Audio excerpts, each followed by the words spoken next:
These are the officers for the association.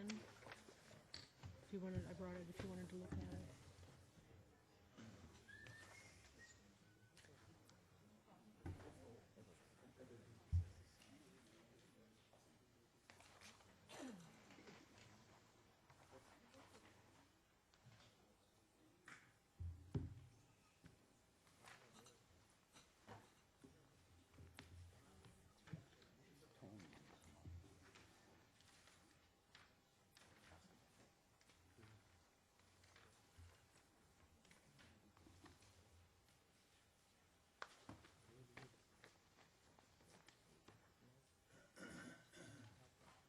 We were sitting here with our t-shirts on.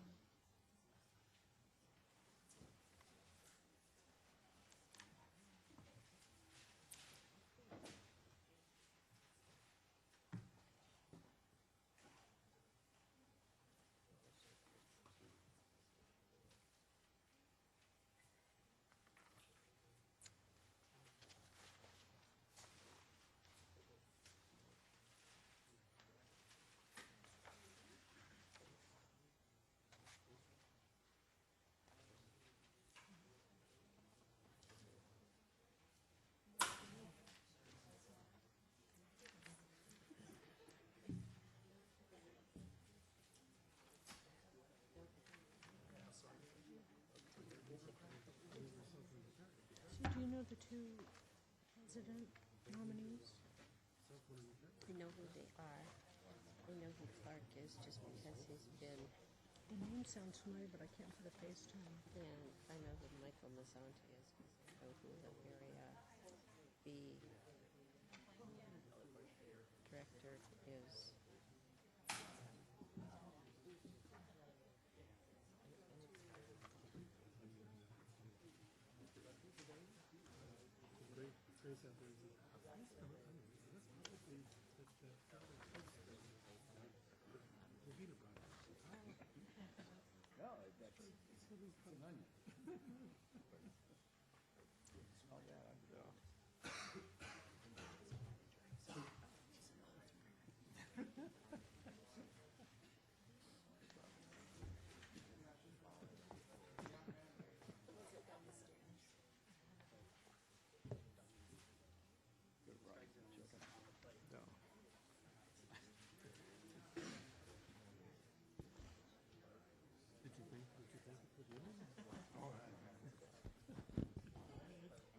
Interesting. All right, now why won't you connect to the network, you stupid thing?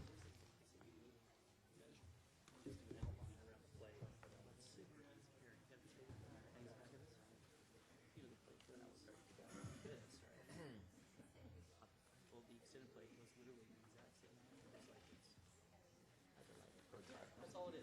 It is behind it. Yeah. So basically it's one big. I think it goes out like 18 inches. I think it's like 18 inches from it or something like that. Yeah, no. 6 to 12 feet. And it lands on there. Yeah, that's that. I told him what it is, yeah. You have to go get one. As long as it's 6 feet. Yeah, we went to the Dragon. The King Dragon. We haven't had either. We just got one for the first time. So Their house is so old. it's I mean, easier. the house is A little bit. all their collections. Yeah. I really enjoyed it. Well, they got a drop dead view. And sound. It's going to save some. Oh, nice. It's just from it also. And by the way, the purist will still be able to hit it out, hitting, but it'll stop a little less than the Maybe two. hitting it out. Does that make sense? There's such a deal. Yeah, you don't have to accept it, Chief. It's Doesn't just look any better than me. Don't go flying all the time. Oh, I thought he must have gone down. I remember him talking. But the ladies are hitting home runs on I'm I only had one practice. I don't recall any of the females. But they got a lot of singles. You've got 4 playing it all. You have to. And only 2 can be coaches. When the 2 2 male coaches and 2 females, correct? 2 Get out on I don't even know if we have, I know we have one, at least one male coach. I don't know if we have another. Yeah, the coaches, just because you're He doesn't mean he can play. Oh my God. Actually, our coach of the I team, can't believe it. I don't know if he's going to play or not. He's an athlete. Can't find the internet for me. Just coach. I'm surprised it's not athletic. No, our best player is boxing. For the You know what, we have a really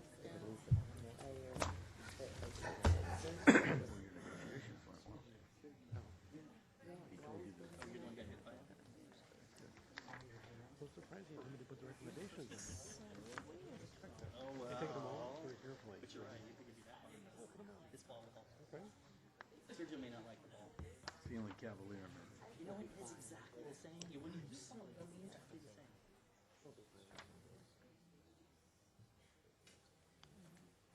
Where you'll see it is excellent. You'll see it as bad.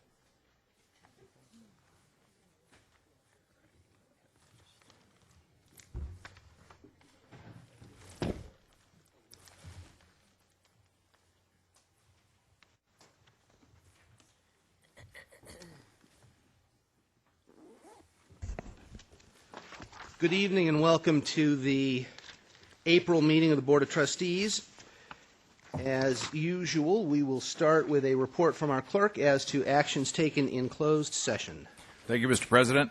On a 7-0 vote, the board approved an unpaid leave with benefits from May 1st, 2009 through May 18, 2009 for a classified employee. That's all to report. Thank you, sir. And at this time, we will start with our invocation to be led by Trustee Williams, to be followed by a Pledge of Allegiance led by Trustee Fuentes. Yes, I'd like to invite you all to join with me in an invocation. Oh, Heavenly Father, we thank you for this wonderful day in the beauty of South Orange County. We thank you for the employees of our college district who serve the educational needs of our students. We ask you to bless our nation, to bless and protect our citizens who wear the uniforms of our military around the world. This we ask in your name. Amen. Ladies and gentlemen, soon we will gather round a new memorial to veterans at Saddleback College in anticipation of that day and remembering those who have served. This flag, please join me in a Pledge of Allegiance to our national banner. I pledge allegiance to the flag of the United States of America and to the republic for which it stands, one nation, under God, indivisible, with liberty and justice for all. All right, we have a number of resolutions and presentations, so let's, without further ado, move to the resolution in favor of the Saddleback College 2008-2009 Gaucho men's basketball team. And if I don't miss my guess, we have a few members in attendance. So if you and your coach would like to join us at the podium. Thank you very much, Mr. President. We'd like to ask President Wagner and Chancellor Mather to remain at the podium and be joined by President Todd, Burnett, and the Saddleback College men's basketball team. Whereas the 2008-2009 Saddleback College Gauchos men's basketball team had a triumphant season, which culminated in a #1 ranking among all community college basketball teams in Southern California, and a second-place finish at the state tournament with an overall record of 29-8.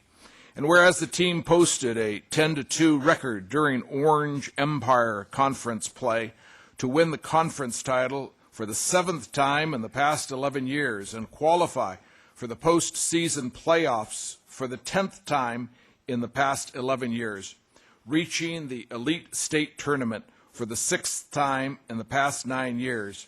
And whereas the team was coached by Andy Ground, who in his first season as head coach was selected as the Orange Empire Conference Coach of the Year, and whereas players Franklin Session and Kevin Menner earned all tournament honors at the state tournament, with Franklin Sessions earning Orange Empire Conference Most Valuable Player honors as well as all-state status, Kevin Menner earning first team all-conference honors, and TJ Lippold and Kyle Wallace earning all-conference honorable mention status.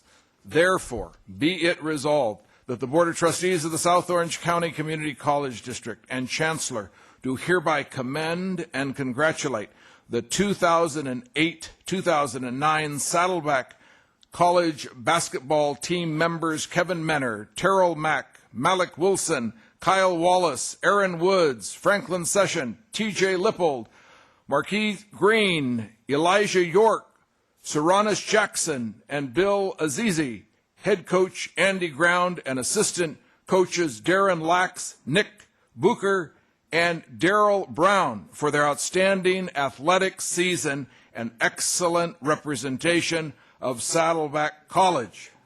You could do play-by-play. And I so move the resolution. Moved and second. Madam Secretary, call the roll. Trustee Fuentes. Aye. Trustee Jay. Aye. Trustee Lang. Aye. Trustee Melchiker. Aye. Trustee Padberg. Aye. Trustee Wagner. Aye. Trustee Williams. Aye. Student Trustee Lee is absent.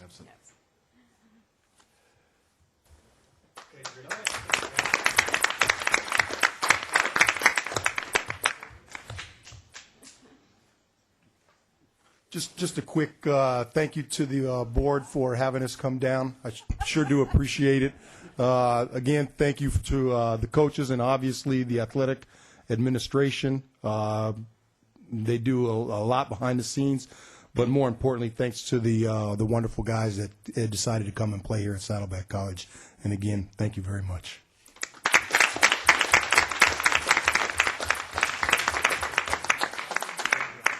Congratulations, gentlemen. A resolution. I'd like to ask President Wagner and Chancellor Mather to remain at the podium and be joined by representatives of the classified senates and CSEA. Please. Whereas classified school employees provide valuable skills, services, and support to students, faculty, administrators, and staff of the South Orange County Community College District, and whereas classified school employees contribute significantly to the establishment and promotion of a positive and supportive instructional and learning environment to facilitate student success, and whereas classified school employees play an important and vital role in providing for the health, welfare, and safety of the South Orange County Community College District students and staff, and whereas classified school employees of the South Orange County Community College District strive for excellence in all areas relative to the educational community and serve as a valued resource and guide for students of Saddleback College, Irvine Valley College, and the Advanced Technology and Education Park, therefore, be it resolved that the Board of Trustees and Chancellor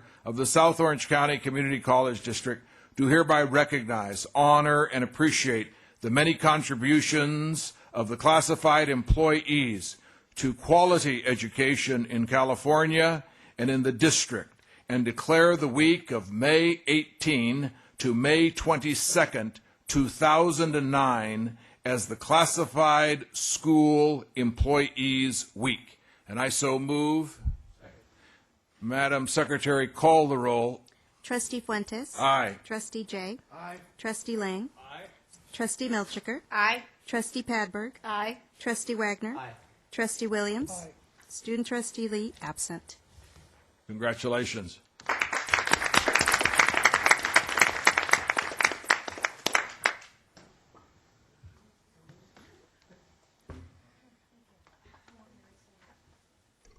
On behalf of all the classified employees of the district, we thank you for the recognition and look forward to many more years of great working relationships.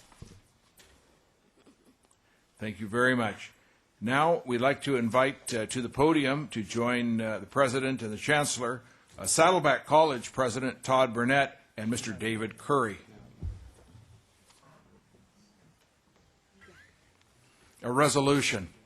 Whereas David Curry was selected to be a member of the prestigious All-USA Academic First Team for Community Colleges sponsored by USA Today, the American Association of Community Colleges, and the Phi Theta Kappa Honor Society, And whereas David Curry was one of 20 students selected out of more than 1,500 nominations from 800 community colleges across the nation, was highlighted in USA Today for his accomplishment, and whereas David Curry, a sociology and economics major with a 3.83 grade point average, recently graduated from Saddleback College and transferred to UC Irvine, and whereas prior to attending Saddleback College, David Curry served in the United States Marine Corps for 7 years as a combat infantryman and completed 2 years of duty in Iraq. And whereas David Curry assisted in the development of Saddleback College's newly established Veterans Outreach Program, therefore, be it resolved that the Board of Trustees and the Chancellor of the South Orange County Community College District do hereby commend David Curry for his membership in the prestigious All-USA Academic First Team for Community Colleges, service to Saddleback College, and for his patriotism. And I so move.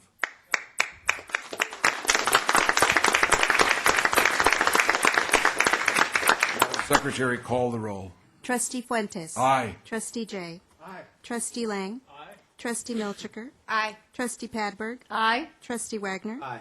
Trustee Williams. Student Trustee Lee, absent. Congratulations.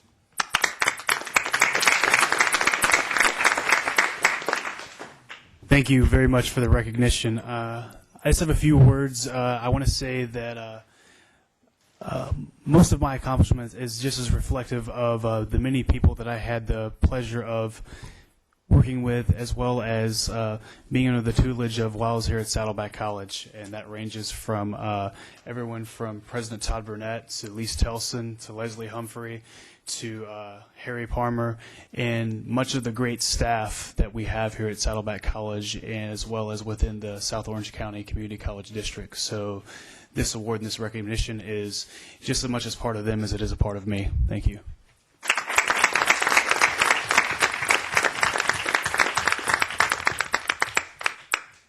Our final presentation this month will be made by Saddleback College President Todd Burnett to a very special student, Brenda Brooke. Will President Burnett and Ms. Brooke please come to the podium? Thank you, Trustee. Hi, Brenda. Come on up. Well, I'm very excited today to present to the Board of Trustees, yes, a very special student, a special person. Her name is Brenda Brooke. She's a student in our Allied Health program. I'll tell you a little bit more about her. But first, let me tell you why Brenda is so special. About a few weeks ago, Brenda was on campus and happened to find a little bag. She didn't realize it in the bag. Well, she did realize, looked in the bag, and there were $3,000 in cash. That $3,000 in cash was money that was just raised by our Fine Arts Department for our Veterans Memorial, for the Strawberry Shortcake event that they had. Brenda basically went out of her way, I might say, to contact somebody at this campus to let them know that she found this bag of money that she recognized was probably from the college. I'll tell you, it takes an extraordinary person, any of us, to hand in $3,000 in cash when no one else was watching you. No one else told you to do it. She did it all by herself. Let me tell you a little bit more about Brenda. Brenda is currently right now a student at Saddleback College. She's receiving her certificate in May to become an alcohol and drug counselor. And she's looking forward to becoming a certified mentor next year.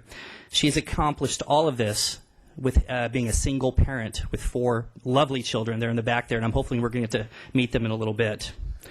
Well, all of us at Saddleback College are so proud of you, Brenda. I know I speak on behalf of the board, our chancellor, all of our students, our faculty, and staff to say thank you so much for doing the right thing. And it's amazing we have to say this, but doing the right thing is sometimes very rare in our society. And for somebody as special as you, with all of your challenges, to do that is just truly remarkable. So with that said, I would like to do a few things. First, Brenda, when people heard about the wonderful thing that you did, our foundation got together and put a scholarship together for you. Here's a $200 scholarship for you. In addition to that, Brenda, as we said, she's going to be graduating in commencement. So we've got you your own cap and gown. Oh my God! Oh my gosh! This is so awesome! Wow. And then finally, Brenda, we have just a little token of our appreciation here. It's an award called the Saddleback College President's Award for Distinguished Service. And actually very excited, you are our first recipient of it. And you've inspired this award. So this is for you as well. This is so awesome. Thank you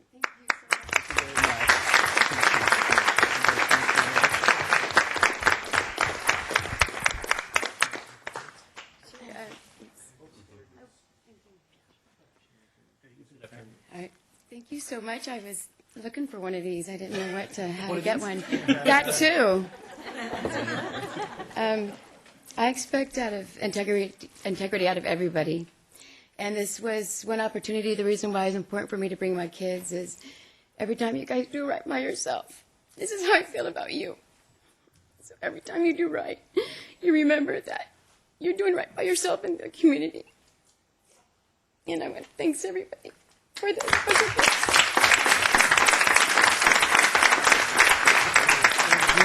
Introduce your kids. Okay. Can the Brooke family stand up? Chris, Brittany, Roslyn, who's 8, and Blaine, it just turned 15. So they always hear me say integrity is big with me.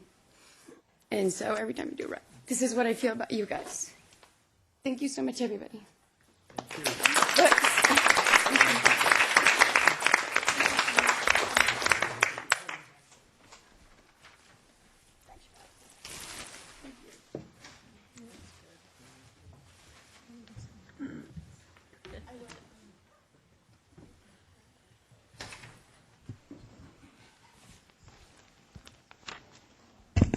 All right, we are at public comments, and I will call speakers in the order that I've received the forms. First up is Christina Andrews. And to follow Christina will be Stephanie Campbell, so if people want to start making their way to the mic, that would be great. Thank you, President Wagner, honorable trustees. I just came to give you guys a little bit of good news. As you know, Saddleback College's elections were this previous week, and we have elected many lovely people to serve on our government for next year. However, you will all be very happy to know that your student trustee next year is actually a representative of Saddleback College. Her name is Bianca Bailey, and I have actually had the opportunity to work with Bianca very closely the past few weeks. And she's a very capable individual. She's not here yet, but she will be. You'll all get to meet her tonight. And we are really looking forward to having really good relationship with IVC next year, as well as the Board of Trustees, as we have a Saddleback representative. So we're really excited for that. And I just wanted to let you all know before she got here that she's an awesome person. You guys should all be really excited to work with her. Thank you. Thank you. Up next, Stephanie Campbell, to be followed by Carla Westfall. My name is Stephanie Campbell. I'm a former student at Saddleback a long time ago, an Orange County resident, and I'm the president of the Orange County chapter of Americans United for Separation of Church and State. I'm here tonight to ask you to respect those students who oppose prayer at school events and to support the Establishment Clause of the First Amendment. As I'm sure you know, there have been a number of court cases which have held that prayers by college officials convey an endorsement of religion that is unconstitutional. Rabbi Sherwin Wine, founder of the organization American Religious Liberty, talked about two visions of America. One vision is that those who wear God on their sleeves is a vision of America which predates our founding fathers and finds its roots in the harshness of our Puritan past. The second vision finds its roots in the spirit of our founding revolution and in the leaders of this nation who embraced the age of reason. It loves freedom, encourages diversity, embraces science, and affirms the dignity and rights of every individual. This second vision is the vision appropriate for Saddleback. I urge you to be bold enough to proclaim it and strong enough to defend your students. It's time for you to reject an intermingling of religiosity with education and preserve the First Amendment. James Madison in 1822 made the point that church-state separation has been a triumph for democracy and a boon to religious devotion. That is still true today. He believed, as do I, that the separation between church activities and government activities allows both religion and government to exist in greater purity the less they are mixed together. Please support your students and do not keep praying at student events. Thank you. Carla Westfall, to be followed by Carmen Mara Hernandez Brava. Thank you for the opportunity to speak. My name is Carla Westfall, and as many of you know, I teach math here at Saddleback College. As you may be aware, the Associated Student Government passed a resolution on March 6 opposing the inclusion of prayers at school events, including the annual scholarship ceremony and commencement. I know that President Burnett is already aware of the students' wishes, and I hope that he has shared this knowledge with you. On the same date that the students passed the resolution, they also voted to plan this year's scholarship ceremony in order to ensure that it was a celebratory event inclusive of all, regardless of their religious beliefs. President Burnett intervened, saying that he would make an executive decision as to whether or not there would be a prayer this year. President Burnett, you have previously stated that the scholarship ceremony is a college event that should be planned on the college level. I ask you to stand by your word and make an executive decision to respect the will of the students. Members of the board, I call upon you to do the same at this year's commencement ceremony. As elected officials, it is not your job to represent the community in religious matters. I ask you to respect the limitations on the scope of your authority. I ask you to respect the separation of church and state. I ask you to respect the students. I ask you to respect all members of this community, whether or not we share your faith. Carmen Mara Hernandez Bravo. I shall now impersonate Carmen Mara Hernandez Bravo. She is Hang on. Are you also going to play Ashley Mockett? I'm also going to be Ashley. I'm playing many roles tonight. Well, we actually do have a 2-minute limit, but I will give you a little bit of additional time. If other people I have prepared statements by both of them. If other people don't want to come here and participate, that's fine. That's their choice. But you can go on, but I'm not going to give you all 6 minutes. Go ahead. Carmen Mara teaches tonight, which is why she's not able to be here. So, my name is Carmen Mara Hernandez Bravo, and I apologize to those of you who know her. I can't say that with half the flair that she usually does. But I teach Spanish language, literature, and culture in addition to advising many clubs on campus. I would like to applaud the students for passing a resolution not to have a religious invocation at the scholarship ceremony. My partner and I have given $5,000 in scholarships each year for the past several years to Saddleback College. In doing so, we honor students in 2 ways. They receive often much-needed funds and have an opportunity to be publicly recognized at the scholarship ceremony. Since the President will make the executive decision about this issue, and we do not know if prayers will be included, my partner and I will host a ceremony at our home where we will honor and we will give scholarships to Saddleback College students. We would love to return to contributing through the foundation and will happily do so once we are assured that the college respects separation of church and state at Saddleback ceremonies. Thank you. At this point, we go to oral reports. I do have a statement from Ashley Mockett as well, who's not able to be here. Ashley Mockett is not here, and you've had about 4 minutes, and board rules are 2. We've allowed that in the past. I'll make sure that she sends this to all of you. Yes, submit it in writing. We've heard you in your position. Thank you very much. At this point, we are to board reports, and I will start with the usual suspects. We'll begin with Trustee Jay. Just a couple things. First off, kudos to David Curry, who won that All-American award as a student here, and certainly had served his country well in addition to his student work, and he's just done a terrific job, and we certainly congratulate him. And also to the young lady who was honored tonight, Brenda Brooke. And I just think that those 2 individuals really represent our student body very well. Lastly, I would like to correct something in case you've been worried about it. In the Hilariat this week, it said summer is canceled. It is not. Everybody relax. Thank you. Trustee Padberg. No report. Trustee Fuentes. Thank you, Mr. President. This year, our Chancellor is chairing the Orange County Community College's Legislative Task Force. And on April 17, our district hosted the annual breakfast for legislators at Irvine Valley College. We're grateful for the hospitality of President Glenn Rockmore. It was a wonderful event with a great turnout from all of our 4 Orange County community college districts. We were joined by colleagues from each. 3 legislators attended, Assembly members Diane Harkey, Jim Silva, and Jose Solario. We also had representatives from the offices of California State Senator Mimi Walters, Senator Tom Harmon, and Senator Bob Huff, as well as the offices of Assembly members Chuck DeVore and Van Tran at the gathering.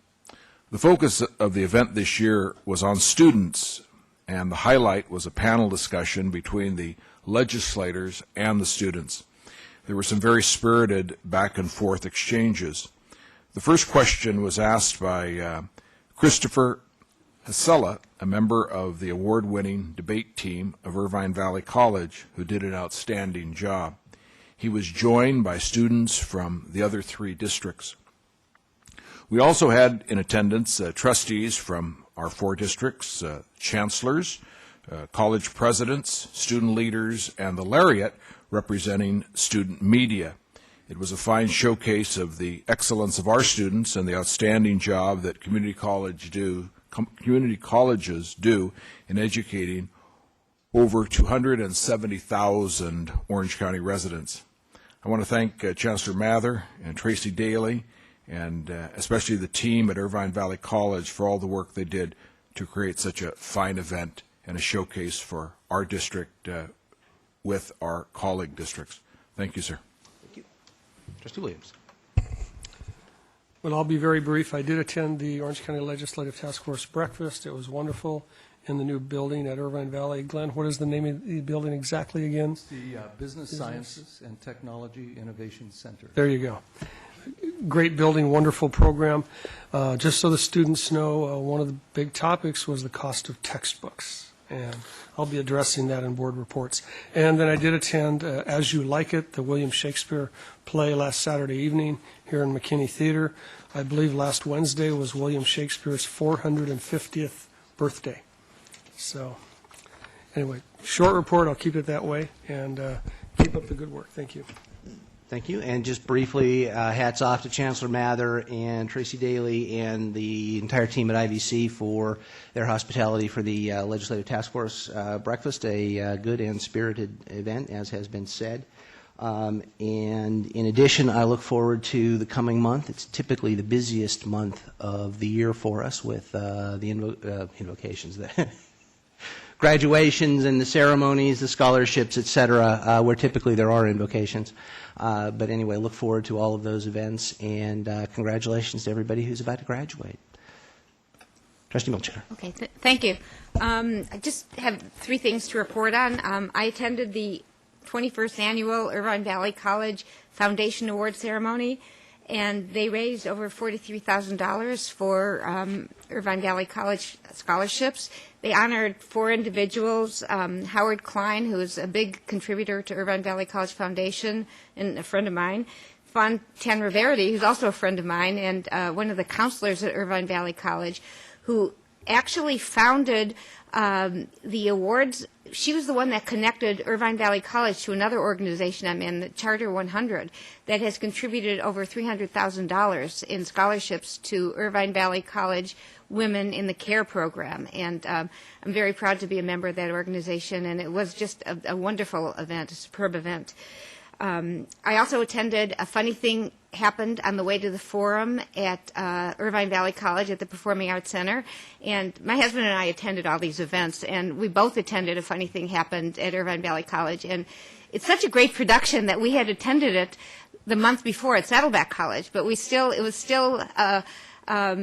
had great lines, and we were laughing through the whole production. And both of the productions were complete student productions, which show the excellence of our professors to really help our students do extraordinarily professional student productions. As a matter of fact, the guy that was the main person in the play is a doctor, and he wanted to play in the performance. So a lot of people in our community really have an opportunity to shine and to do what they really love at our colleges.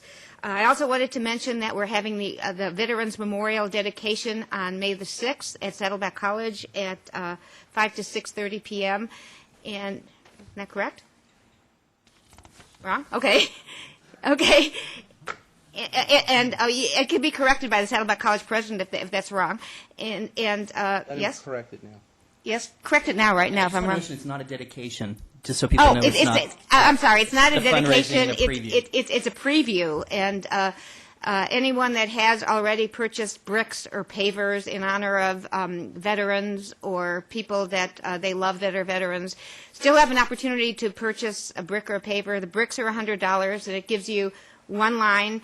Pavers are $1,000, and it gives you 9 lines. So, if you figure out what's worth it, a paver is probably worth it more and per line, per word.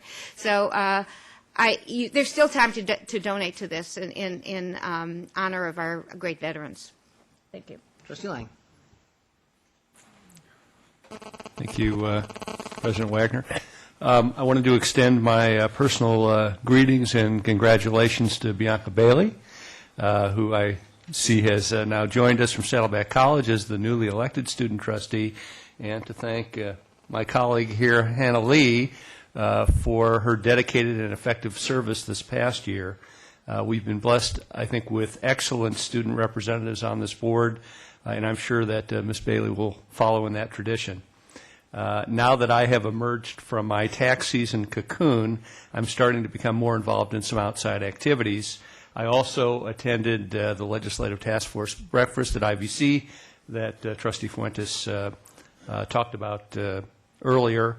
Also, as some of the other trustees mentioned, I also enjoyed a funny thing happened on the way to the forum at the IVC Performing Arts Theater and saw my friend's son, Robbie Winnick, perform.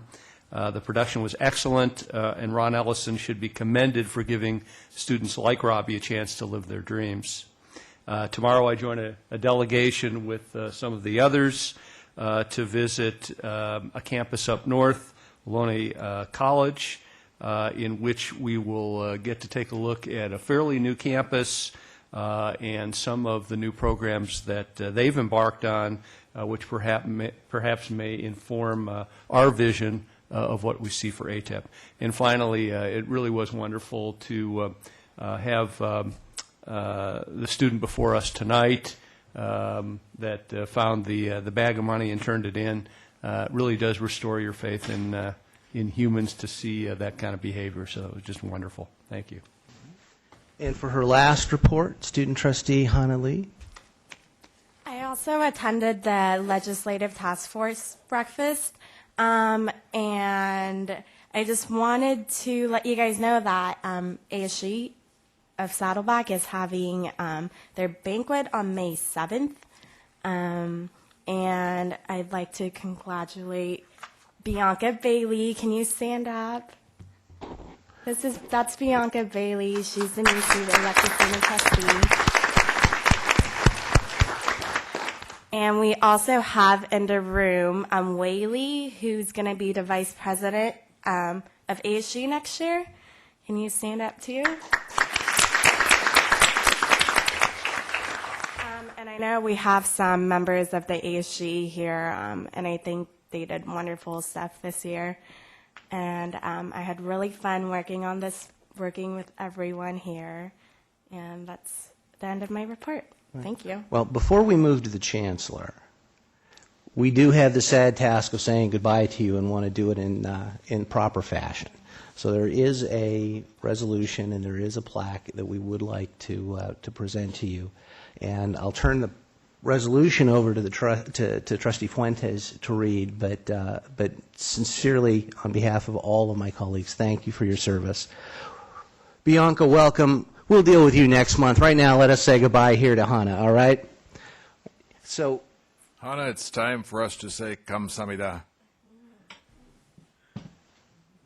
Whereas Hannah H.E. Lee served as the elected student member of the South Orange County Community College District Board of Trustees for the 2008-2009 academic year. And whereas Hannah Lee served the 40,000-member student body of Saddleback College, Irvine Valley College, and the Advanced Technology and Education Park with dedication and distinction while balancing a major in broadcasting and journalism, active participation in campus events, and the application process for admission to the University of California at Los Angeles. And whereas Hannah Lee served as an advocate for students, meeting regularly with the Board of Trustees, the Chancellor, college presidents, and both the Saddleback College and Irvine Valley College student governments, ensuring that the student voice be considered and recognized as an integral part of district governance. Therefore, be it resolved that the Board of Trustees and the Chancellor of the South Orange County Community College District do hereby commend and congratulate Hannah H.E. Lee for her outstanding service as student trustees for the 2008-2009 academic year. I so move. Second. Madam Secretary, call the roll. Trustee Fuentes. Aye. Trustee Jay. Aye. Trustee Lang. Aye. Trustee Milchiker. Aye. Trustee Patberg. Aye. Trustee Wagner. Aye. Trustee Williams. Congratulations, Hannah.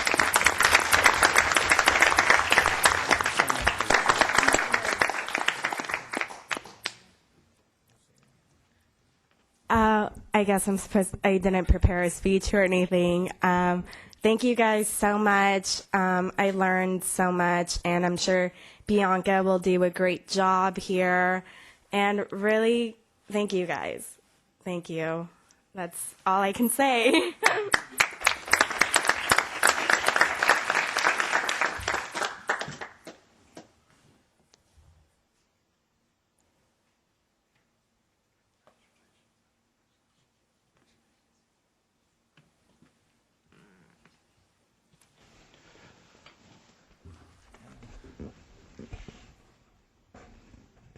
Well, and goodbye to Hannah, and she's been introduced to you, but Bianca, we welcome you and look forward to the start of your tenure next month. So welcome aboard. Glad to have you.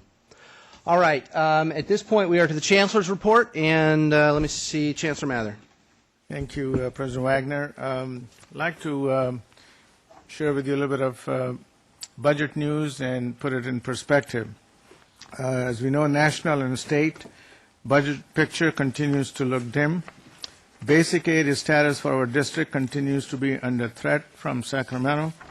State propositions 1A through 1F will be on the ballot on May 19th. Most of them are failing except for 1F, which calls for the legislators not to get the increases, especially in tough budgetary times.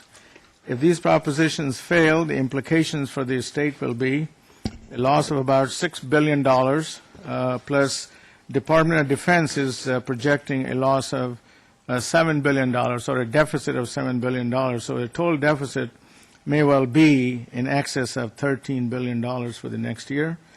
The implications of this for the California community colleges is expected to be to the tune of about $500 million. The state has already played the increasing the revenues card by taxation in particular, and the state needs to consider to a greater extent decreasing the expenditures. Dr. Jack Scott at the Southern California CEO conference this past week indicated that now is the time to clean up the barn, so to speak, in terms of increasing the efficiency and productivity and determining different ways to deliver educational programs and services. And that was the message at the AGB conference in San Diego as well. With respect to the 50% law, there is a move to increase it to 52% and to include counselors and librarians. It remains to be seen as to what happens to that bill. Thank you. Thank you. And let me ask, are there board requests for reports? All right. Seeing none. Oh, I'm sorry. Trustee Williams. I spoke with the Chancellor about a board request for a report that I will be preparing. We won't vote on it tonight, but it has to do with the student textbooks. And after the legislative task force meeting, it occurred to me that there are a couple of options available. One would be work with the academic senates and come up with a way to begin a trend where faculty teaching the courses somehow come up with a syllabus online with links to websites rather than a textbook. We're moving more to a virtual society, a way to avoid the students having to pay hundreds of dollars for textbooks and use material in the public domain. So I'm going to prepare a request. I'll bring it back in a proper form that will include that option and the other option. And this has a little more cost to it, but we have a lot of brilliant professors. There's no reason we can't write our own textbook.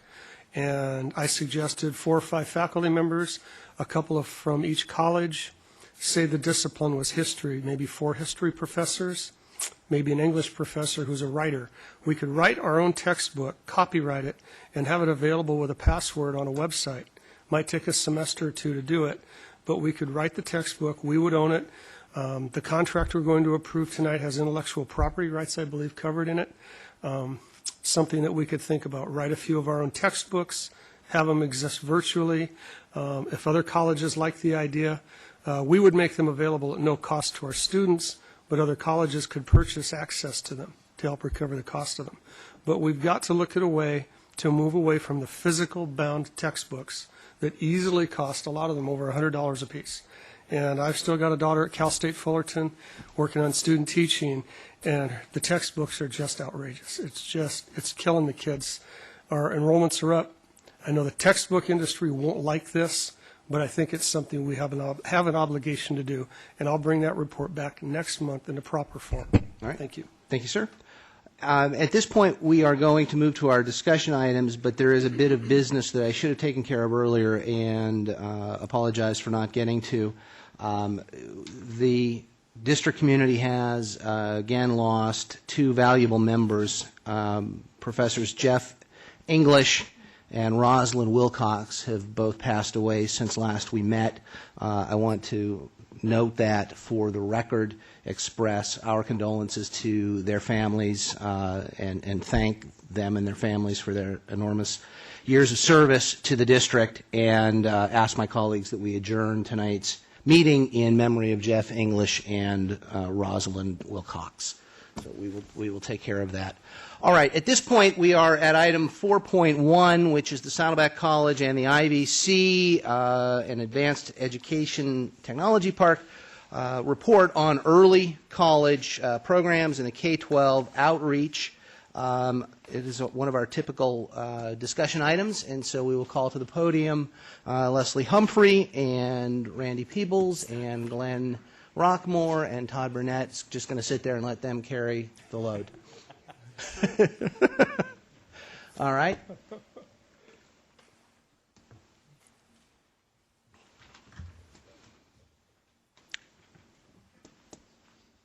And a wise man he is, staying away from there.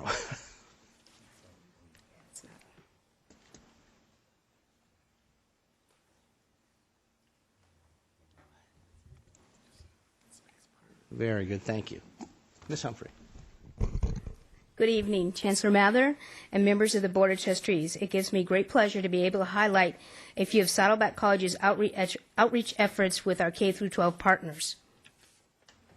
According to Richard Koss, author of the journal article Building a Pipeline for College Access and Success, to reduce the high attrition among students before they complete college, we need to overcome the long-standing separation between K-12 and higher education systems. Under the vision of President Burnett, we at Saddleback College intervened at an early age to establish the idea that we would be the first choice as students continue or progress through their educational path of success. These efforts are established by means of a 3-tier approach to K-12 outreach efforts. Tier 1, the elementary schools, Tier 2, middle schools, and Tier 3, the high schools. Tier 1 introduces elementary school students to the Saddleback College Junior Gauchos program. This program is a strong network of members from local, public, and private schools in Saddleback College. The design of the new Junior Gaucho program is to bring the college experience to children and their families and to encourage them to consider Saddleback College as the next logical step after high school. Our goal at Saddleback College is to build the Junior Gauchos into a nationally recognized model program. In February, we held our first Junior Gauchos advisory meeting. Attendees at this meeting consisted of school principals, counselors, and parents. On-site College for Kids class in reading, writing, and math will be launched at Rancho Candado Elementary in fall 2009. Finally, in June, Saddleback College will hold its first Junior Gaucho event. Families will be able to swim for free and find out more information about the program. Our ultimate goal would be to have a presence of the Junior Gauchos program at every one of the 91 identified public and private elementary schools in the surrounding area. As we move to Tier 2, middle schools, the college has been fortunate to be part of the Career Technical Education Community Collaborative grant. As part of the CTE grant, an effort in middle schools career exploration has existed at Saddleback College for 3 years. This year, 5 school districts and 2 regional occupation programs have participated in this component of the CTE grant. A total of 500 students have been part of a weekly ongoing career exploration this academic year. An 8th grade job shadow was held in February, and some of the CTE collaborative businesses that the students visited included Cox Communications, Hurley, St. Regis Resorts and Spa, Southern California Edison, and the Tustin Police Department. This project has once again been funded through the State Chancellor's Office, will continue through 2010, and will most likely continue through 2014.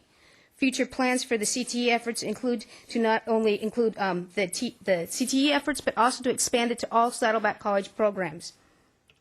Tier 3, high schools, and at Saddleback College we have made great strides towards the outreach efforts in the high schools.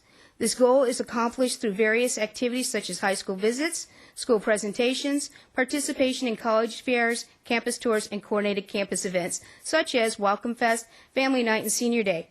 We also have a student ambassador program where student leaders participate in high school visits and community events. 2 such successful programs include our Early Bird and College Access program. The Early Bird program, which is extremely successful at Saddleback College, is designed specifically for graduating high school seniors. The objective is to have the student get a jump start on the application, assessment, and registration process at the college. Early Bird workshops were held at the high schools, and students who successfully complete the Early Bird program will receive priority registration for the fall semester. This year, during the Early Bird application period, which ran from March 1st through the 27th, approximately 1,800 students applied to the program. For the past 3 years, the College Access Program has been a collaborative effort between Saddleback College's Extended Opportunity Programs and Services, the Tiger Woods Learning Center, and Capistrano Unified School District. The College Access Program is a full-day, hands-on, specialized instruction for high school students and their parents who may be educationally or economically disadvantaged. This year, 230 students participated in workshops that covered instructions on how to take the SAT or ACT, financial aid, and finally instructors on how to complete the Saddleback College's Early Bird process. The parent workshop covered information on preparing your student for college, and students and parents ended the day by attending an educational fair. In conclusion, future plans will be to increase the student ambassador visibility in all South County schools. Also, as we move into the next decade, advances in technology and the use of applications such as Wikis, Twitter, and Facebook will enhance our ability to recruit prospective students for Saddleback College. I would like to thank the Chancellor, Board of Trustees, and Saddleback College for coming together to build a stronger relationship with our K-12 partners. Thank you. Professor Rockmore. President. Well, he's a professor. President Rockmore. Thank you very much. It is indeed my pleasure to talk about our early college program tonight, which is a true partnership that exists between Tustin Unified School District and Irvine Valley College. And in fact, I need to thank the Superintendent Richard Bray for his part in this, because this program simply could not exist without his assistance. Well, what is this early college program? Besides the fact that it is a partnership between Tustin Unified School District and IVC, it allows students to dual enroll in classes, both at the Tustin High Schools and Irvine Valley College. The unique part of this program is, in fact, it's offered on the high school campus, which is where the superintendent comes in. That's not an easy model, and there's not another one in the state of California. Students can complete their high school diploma, of course, and also earn 2 years of college credit that is actually IGETSI certified. As you see, that's the Intersegmental General Education Transfer Curriculum Certification. Basically means that they can transfer into a four-year institution as a junior. The benefits of the program include the following, is that I've just mentioned the transferable credit that they receive, and please understand that these students, if they were not in this program, would not likely come and see us. They may take a class or two, perhaps, but generally these folks are headed right for the four-year institution should we do nothing else about it. It reduces the cost of post-secondary education, obviously. It's more expensive for those first 2 years at a four-year institution than it is at a community college. Most importantly is it gives those students the opportunity to experience the community college system. And most of us believe that that's a great benefit for those students as they begin to enter the four-year institution as juniors. They're going to do a lot better, and they're going to know more about where they're headed with their academic career. And then finally, Irvine Valley College does receive FTES funding for each student that enrolls. Just in terms of an overview of the program is that students begin in the summer of their freshman year by taking just 2 classes. And then as they move into the regular school year, they take 4 classes at their high school and then an additional 2 classes from us being offered on their campus. And the unique part of the program, again, is that the high school students, as opposed to other models that bring students onto the college campus in the form of a charter high school, these students stay at their home high school, and they have the opportunity in what's called their zero period to participate in various high school programs, as well as in the late afternoon, like different kinds of athletic activities. So they get to be high school students.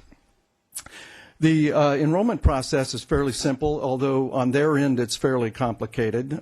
Is that it includes a teacher recommendation, as you see here. It requires a GPA of 3.0, writing sample, and the principal needs to provide an approval to be a part of the program.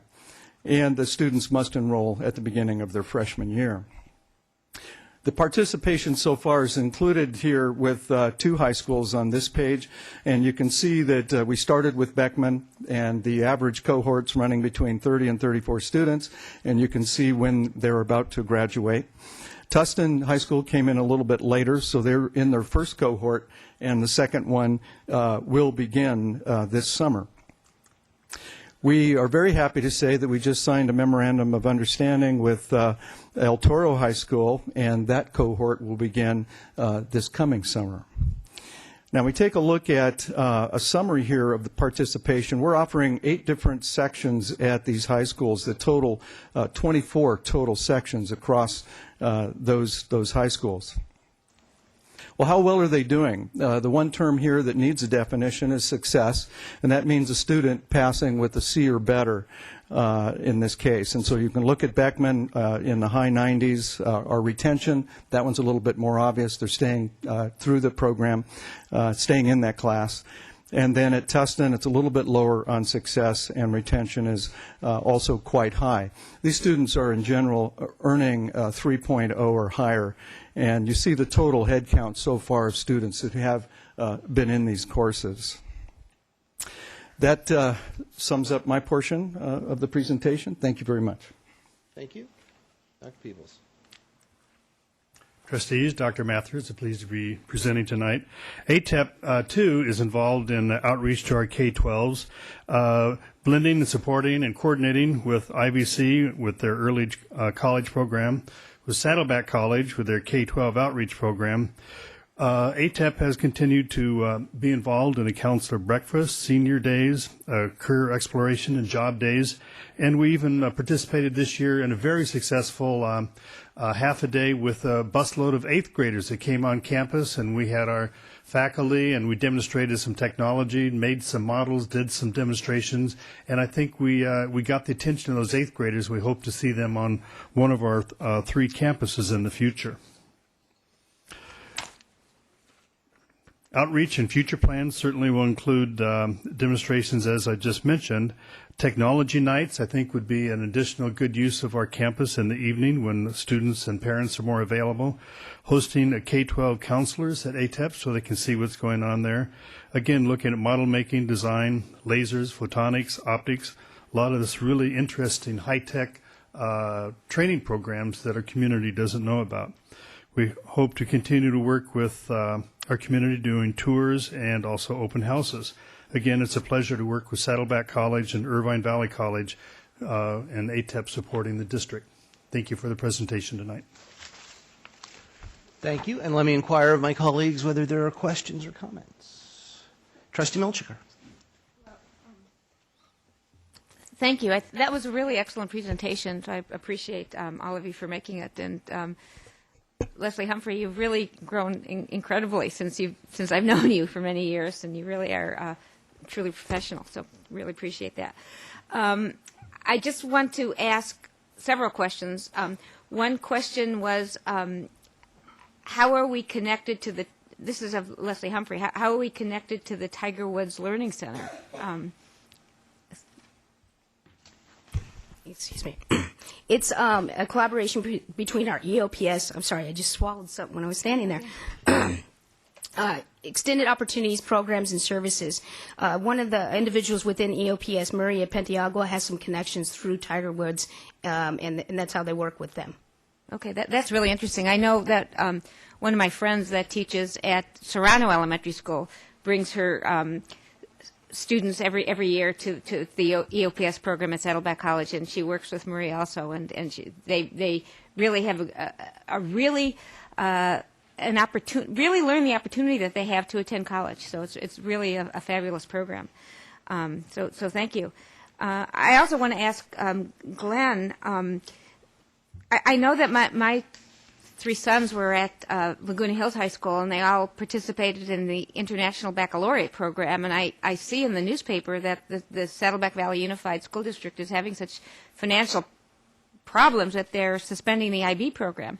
And I wondered if a program like this, perhaps having the students in college, would really help the K-12 students, because they wouldn't necessarily have to be in the IB program. They could be in a program where they actually are attending college as well as attending high school at the same time. A second question is, do these students have to pay the $20 per hour student tuition at Irvine Valley College? Those are my two questions. All right, Thank you. very good. To answer your first one, I need to take you on my road show with me. Yeah, I'd love to go. Both the IB and the AP programs are, in my mind, of little value to the students, and there are many institutions throughout the country who are coming to the same realization. Those are courses that are high school courses to start with and are built up to look like college courses, but ultimately what does it do for the student? You really don't know. They have to test out if they receive a 5 on the test for AP, for example. The college credit may go with them, depends on the institution. It's very unlikely that it'll go with them in the form of the course that they took. For example, calculus to calculus or algebra to algebra. If you take a college course, obviously that course goes with you as that course and you get the full college credit. So, yes, that's a problem. It's one of the reasons why we're not in Irvine Unified right now, is that they love their AP courses. And, in fact, I've learned that they are actually rated by participation in AP. So I just started conversations with the CEO of the American Association of Community Colleges to get the College Board to consider college courses as another form of ranking for the high schools. That's a great idea. To answer your second question is that Ed Code speaks to the matter of the fees, and the fees are waived for high school age students. Okay, thank you. That's excellent. I do know a student that graduated Saddleback College and high school at the same time and started UCLA as a junior. So, think of the incredible savings of money and time, and how great is that? And then I just wondered about ATEP. What's a viral campaign? I saw that on your.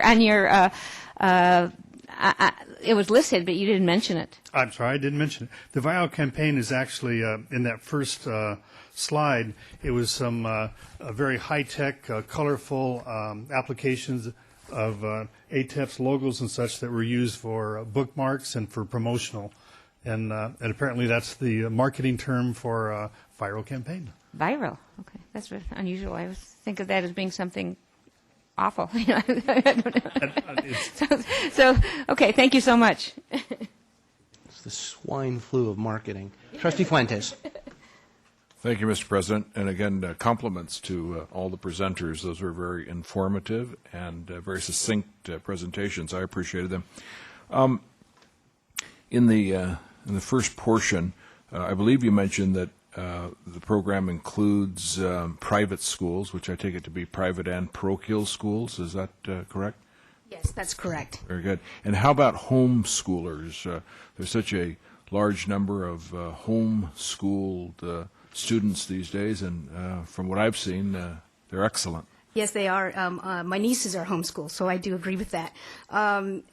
In regards to that, most of the homeschool individuals that we see are going to come through our campus tours, and the parents will make appointments via that way. So it is open to them. Absolutely. Great. I would just like to offer a concern or caution, and this is really not just to you, but in all of our marketing and outreach. I think this is probably one of the best bang for the buck, potentially, marketing outreach efforts that we have. But I just want to see, as we look to the horizon, that we're staying in district boundaries. I think that in light of the economic conditions of our district, the state of California, we really do need to reevaluate inviting one and all from hinder and yawn. I think we have an obligation, my colleagues, to educate the students who reside from Tustin and Irvine south to San Clemente. And if this is an outreach effort, we ought to all be keeping those boundaries in mind. Glenn, to you, those in on the high school campuses, what year can they do this in? Can they do it at any year or just in their senior year? No, according to Ed Code, they can begin in their freshman year. Anytime during the four-year program. Yes. What differentiates their ability to take one of these specific courses, which are somewhat limited in numbers and enrollment, to just plug it into an online course then? Why wouldn't that be a plethora of opportunity? Yeah, some of these are online, and in fact, as I mentioned, some of the students do just come to the campus. And in fact, that is the genesis of this program, as we saw them walking across our stage during graduation, and we knew that they were getting an AA degree and then going on to get their high school diploma in the next couple of weeks. So what we did is we decided if some of them are figuring out how to do that, which is not easy to do, that we would just put a framework around it and give them the opportunity to follow a prescribed path that has a guaranteed outcome in the end. So nothing prevents them from taking an online course or even coming to the college campus, except it still does require a permission from the principal to do that. Thank you very much. Thank you. Chancellor Mather. Thank you. I would just like to take this opportunity to thank President Rockmore, Leslie Humphrey, and Provost Randy Peebles for their fine presentations this evening. Thank you. Trustee Padberg. Yes, thank you all for a great report. I just wanted to ask you if you could comment a bit about the paperwork that's involved for students. I understand from parents that this is really a big hurdle. It's not on our end, but it's on the end of the schools. Could you just describe what all is involved and give any suggestions about how to go through those hoops? It sounds like that one is mine as well. The process used to be horrendous, and again, it was because it was ad hoc. In other words, as they decide to come, then we deal with it. Really no program around it. The paperwork, you're exactly right, is actually from the high school end, and that's all Ed Code driven, and it's fairly complicated to do that. And so what happens is the parents like to come to us and have us work it out for them, but we can't. It really does have to be done at the high school level with the principal.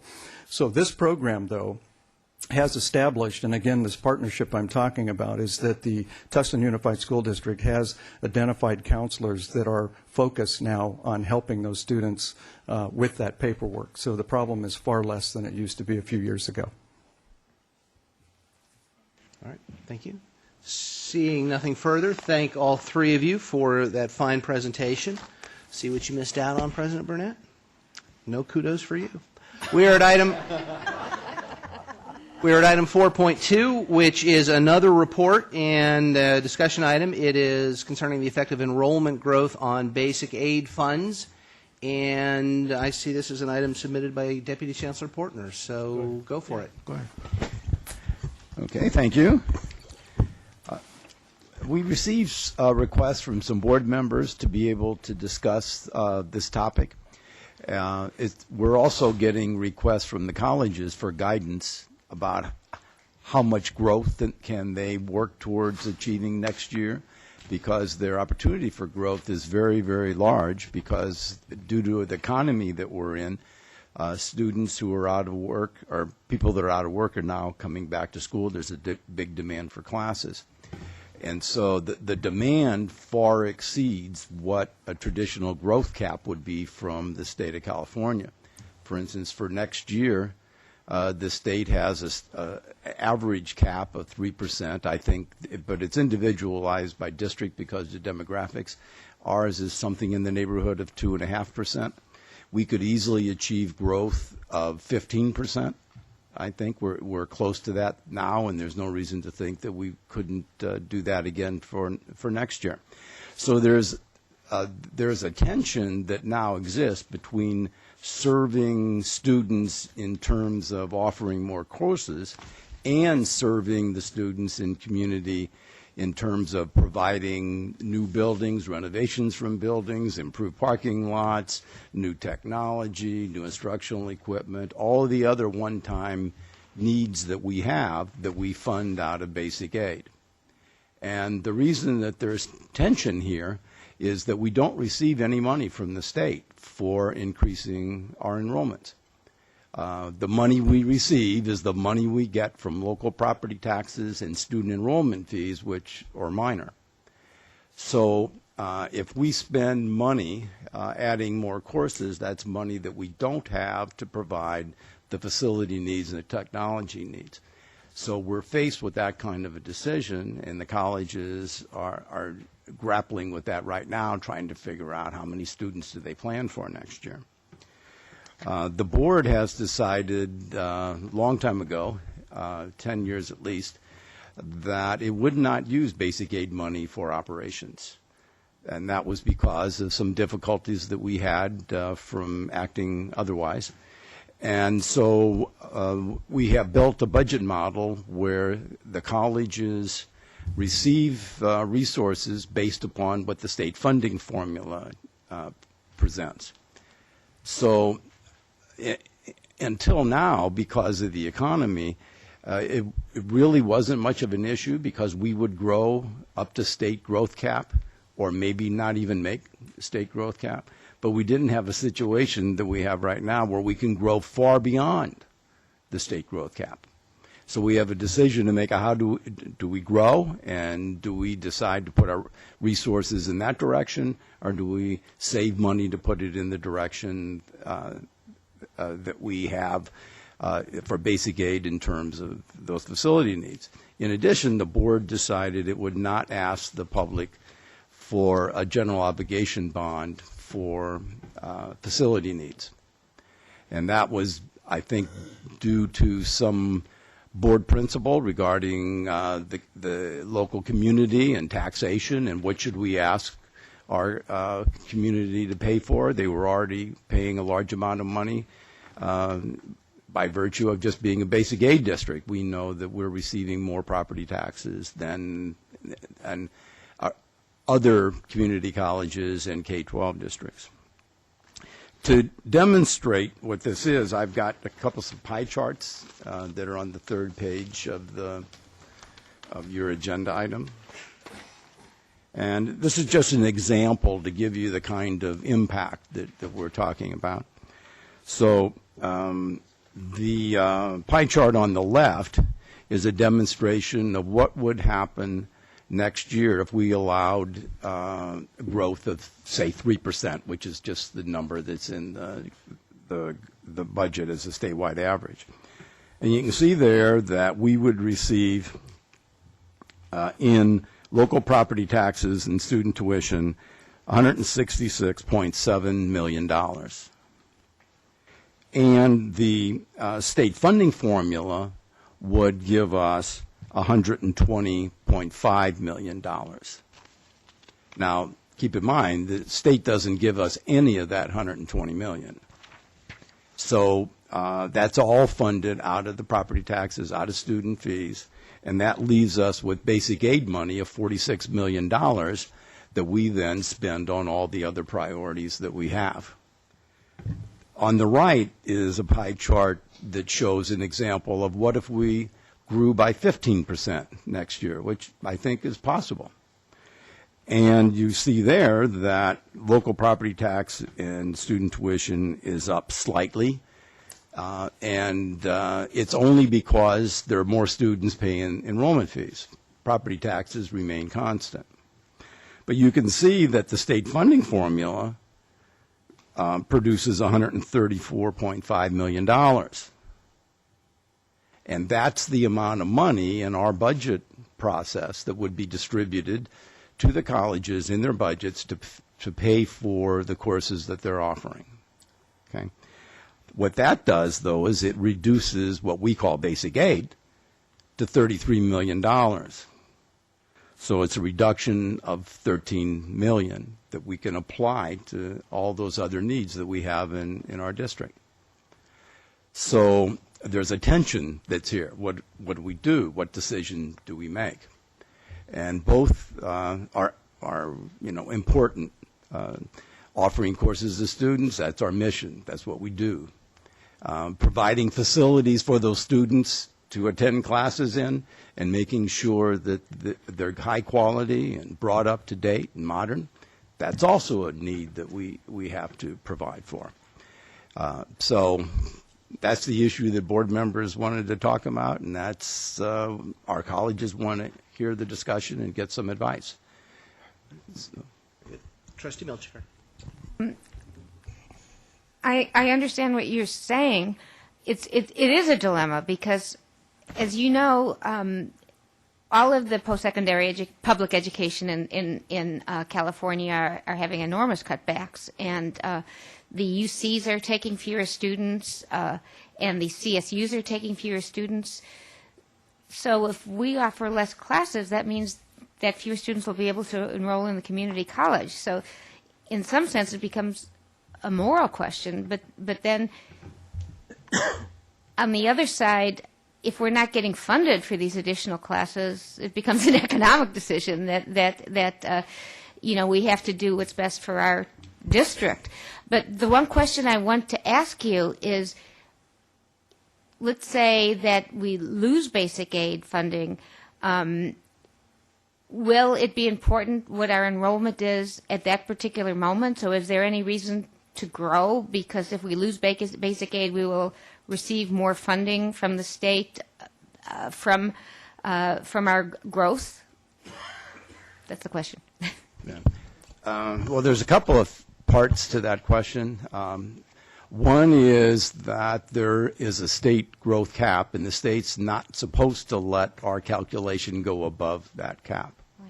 Current staff that are in the state chancellor's office has said, oh, you 3 basic aid districts, because we don't give you any money anyway, we'll let you grow as much as you want or as much as you can. And the problem with that is not language that's in a code anywhere. That's a person that's working in a department at the chancellor's office. So it seems fine now, but we're not positive or sure of what's going to happen when someone else sits in that chair, or maybe there's a new boss. Will their interpretation be the same, or will it be different? Another part is that there is currently legislation that has been introduced and is pending right now that would reduce property taxes for community colleges by 25%. There's an effort to accept the 3 current basic aid community college districts. But that's in committee now, and it's under debate. What's going to happen from that, we don't know. But we do know one thing, and that's that there's a constant battle that we have of attempts to eliminate basic aid. And as the economy gets worse and the state needs money, and if the propositions don't pass, there'll be more and more pressure to reach out and grab more and more resources that they can. So that's another part of the equation, is we don't know that we will have the basic aid in the future. So if the state has trouble, they've allowed our calculation to be artificially raised above what they would normally allow. Where are they going to get the money to fund that if we're not getting the property taxes to fund it ourselves? Thank you. Trustee Fuentes. Thank you. Gary, thank you very much for what I think was a very clear presentation of this predicament. I think that for all of our constituency in this district, we ought to be very grateful that you and Raghu have been in the places that you have been, so that when we come to this day in very difficult times, we have the foundational strength fiscally as a district to be able to cope with what's ahead. And I think that by the conservative attitudes of this board and by your guidance and the Chancellor's guidance, we're able to cope with this.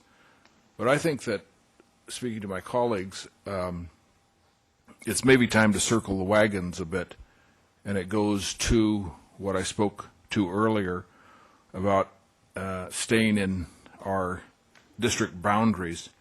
You said, Gary, that the situation is going to get worse if the propositions don't pass. I think that any political student or observer expects that on May 19th the propositions are not going to pass, and I think we have to prepare for that. What I mean by circling the wagons is we have an obligation, firstly, as trustees, to take care of the residents of our district, the geographic residents of our district. And in recent years, we have seen this movement of students from our district up to Orange Coast College or Golden West College or Rancho Santiago College District to take classes. And so we said, okay, we must preserve our numbers, preserve our size, sustain our position of size in the education industry in community colleges in Orange County. We need to recruit and ask those outside of our district to come join us, that this is the cool place to be. Well, I think we need to make a fundamental reassessment of our attitude on that. I think we have to look at all things now, from how are we taking care of the educational needs of residents of the South Orange County Community College District, the taxpayers themselves and the students of the taxpayers. If our students choose to go someplace else, let that be their choice, and let us wish them good luck in their travels up the 5 freeway or the 405 freeway. Likewise, there is duplicative effort in the 4 districts in growing online classes.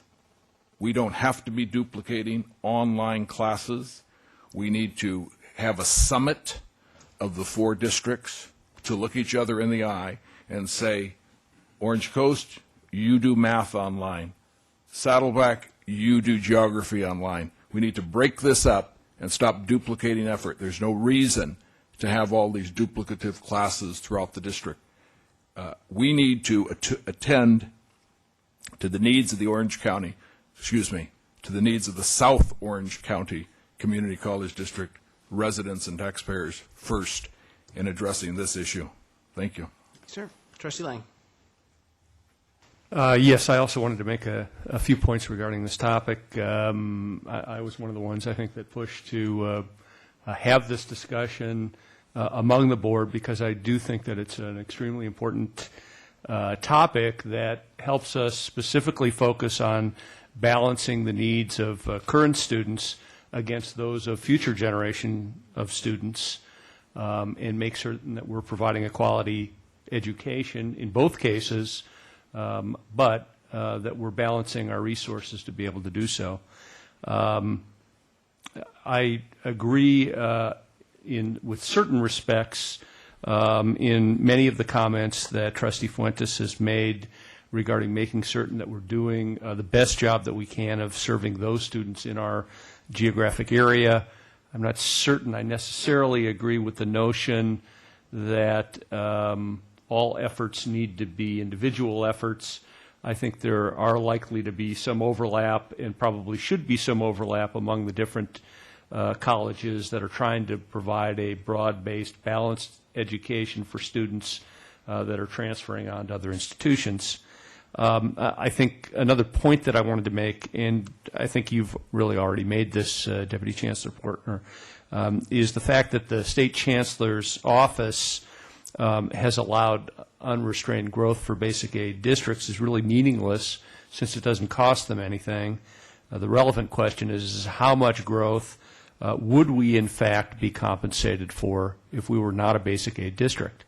And I think the answer to that is likely to be more along the lines of what you've suggested, something along perhaps a 3% cap. And I think that's something that we need perhaps to be considering is should we be capping enrollment growth at a certain level? I frankly think that may make a lot of sense. I think one of the things we're looking at is at some point in time possibly losing basic aid status. I think we need to come to potential grips that could happen either through a lack of additional property tax growth or new legislation such as this AB 551 if it becomes law, and how that law might be applied to us. So, I do think this is extremely important discussion that we have, and I think it ought to lead to some policy decisions that we make as a board along this line. One of the things I look at, for example, when we talk about using basic aid funds, and we'll get to that discussion as part of our discussion later on tonight. We've got a large new campus project at ATEP that we know is going to require significant basic aid funds. We have already devoted substantial resources to that, but we know it's going to take considerably more resources, for example, to do a full build-out of that campus, not to mention the existing infrastructure needs that both Saddleback and an aging campus has, as well as Irvine Valley College. So those are things I think that also enter into this discussion. The more dollars we're going to use today to support current educational programs are naturally going to come out of basic aid funds, leave less for those other types of one-time expenditures that we've established that basic aid ought to be used for. So I think those are the main points. I am concerned, along those lines, I guess the final point that I would make is I am concerned about expansion of programs and administrative positions that I think we might find difficult to sustain in tough economic times. And I think we have to be extremely cautious. And I think this board has been conservative in the past, and I think we need to be so, especially now. Thank you. Thank you. Trustee Padberg. Well, I think this is a very interesting topic and interesting discussion. I certainly agree with Trustee Fuentes that we are to serve the South Orange County Community College District. However, I don't believe that should include limiting our courses. I think that's the opposite of what we ought to be doing. As far as students, there's no residency requirement, and I believe that's part of the education code, but I defer to our experts here and staff people. There is no residency requirement. I do believe there's some restriction on marketing outside your district. However, we all know it happens regularly. There's no way to stop a student from taking an online class out of state at Cal State Long Beach or anywhere they want to take it. And I don't think that any of these schools should limit their curriculum because that student doesn't reside in their area. Additionally, I think to have an artificial cap on enrollment is a terrible idea that probably is addressed somewhere in the education code. There will be an automatic attrition if we cannot offer enough sections to serve everyone who wants to take a particular course. And to a certain extent that happens now. It will happen more if our dollars dry up and we cannot afford to have more sections and have more teachers teach these classes. So I think that will happen automatically as opposed to some kind of artificial cap, which I would certainly not support. But very good discussion and very good comments. Thank you. Thank you. Trustee Jay. A little perspective on what's happened over the years. Up until about 20 years ago, it might have been later than that, maybe 15, but maybe as far back as 25, I don't know. I've been in the community college business off and on for 41 years, so the years sort of meld together. But anyway, some of you may remember, I was going to say some of the old-timers like Gary and me remember, where if a student from your district wanted to take a class in another district, you had to send the money to the other district. Now, when this district opened, it was a terrible thing for this district, frankly, because none of our residents worked here. They all worked up in L.A. or in Northern Orange County or in Riverside County, and some of them went to San Diego, as far as San Diego City. So we were actually sending millions of dollars. At that time, our budget was only about $10 million bucks. And we were sending millions of dollars to all of the surrounding districts. Plus, Orange Coast, for instance, had a long history of serving students from this area when it was the population density was real low. So, of course, the kids wanted to go where their folks were alumni and so forth, and they wanted to continue to go to Rancho Santiago and to Orange Coast College and to Long Beach and God knows where else. So we could solve that problem if we went back to that of sending the money with it. But I'll tell you, it was an absolutely administrative nightmare. Out of a $10 million budget, we were spending hundreds of thousands to review what the neat reasons were. Well, lots of times a person working in L.A. would have a class given in his plant in Long Beach. Well, he wanted to take that class, so we had to get a permit from the local district. Well, needless to say, the local board was very unhappy of sending our money to Long Beach so they could take that course. But anyway, those are just some of the complications we get into. By the way, an interesting aside to this is if we want to go to an online registration, the time to do it is now, very frankly.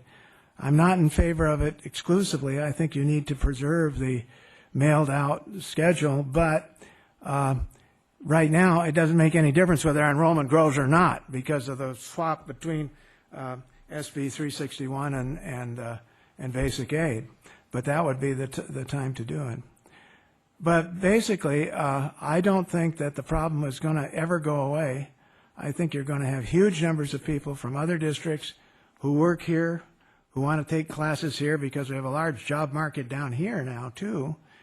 But more so, our students that go to northern classes, and a lesser number of them go to Palomar, want to go to take classes at Palomar or San Diego City colleges. But anyway, we need to move with great deliberation on this and really look at all the angles before we jump one way or the other. I do not favor cutting the schedule so that students are cut off sometimes for years from taking the classes they want. Thank you. Thank you. Trustee Fuentes. Thank you very much. I just want to add two more comments. One is I think Trustee Lang was all too modest in his comment that he had something of an interest in this item. It was through his suggestion and energy that we come to discuss this today, Dave, and your leadership in fiscal matters on this board has been very significant, and I'm grateful to you as a colleague for bringing this up today because it's where the rubber meets the road, and we do need to attend to it. The other item was that I don't want my suggestion of cooperation with the other three districts to be misinterpreted. I'm talking about online courses, and it makes no difference what college offers an online course.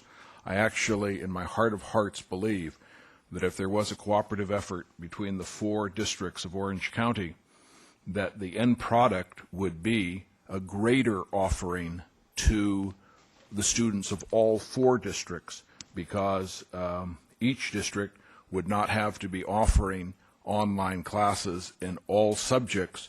Rather, they could concentrate in an arena, therefore offering a better selection, a higher quality, and quantity of classes in that particular specialty. It could be a matter of cost saving to each district, and yet offering a broader opportunity for our students in all the 4 districts to be online. Thank you. Thank you. Seeing no further comments, Deputy Chancellor Portner. This is a discussion item, and it is interesting to talk about. But you've got 2 colleges here who have to plan. They have to plan a budget, and they have to plan their course offerings for next year. So they need to know whether to just let it go, or do they target something less than that? And at some point or another, we have to get feedback to them so that they can give some guidance in the college. Okay, well, that is a fair request, and administration does not have a request of the board for direction. I don't know that it's appropriate for us to take a vote or to otherwise respond at this point other than to discuss it. And if administration has a proposal, I would say the Chancellor knows where to find us. Trustee Fuentes. Mr. President, I believe that this is a matter that, having heard the contributions and thoughts of the several members of the board this evening, that we might refer this to the Chancellor and to the college presidents and ATEP provost to bring us back their suggestions. Absolutely. I think that's what I was suggesting. Chancellor Mather. I really appreciate all trustee comments, because that's what we wanted to know as to what your sentiments were on this very, very complex issue.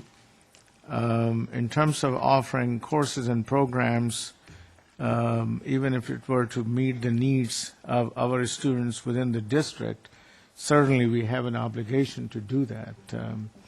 I like the suggestion of working with our neighboring community college districts regarding finding some cooperation with respect to online classes. I think it'll be a difficult thing to pursue, because people are used to doing things a certain way and they'll be resistant to change. However, it is worth pursuing, especially considering the tough budgetary times that we are in. It is true that there is no residency requirement. Anyone can attend any community college, depending upon the courses and programs that they offer and that they need.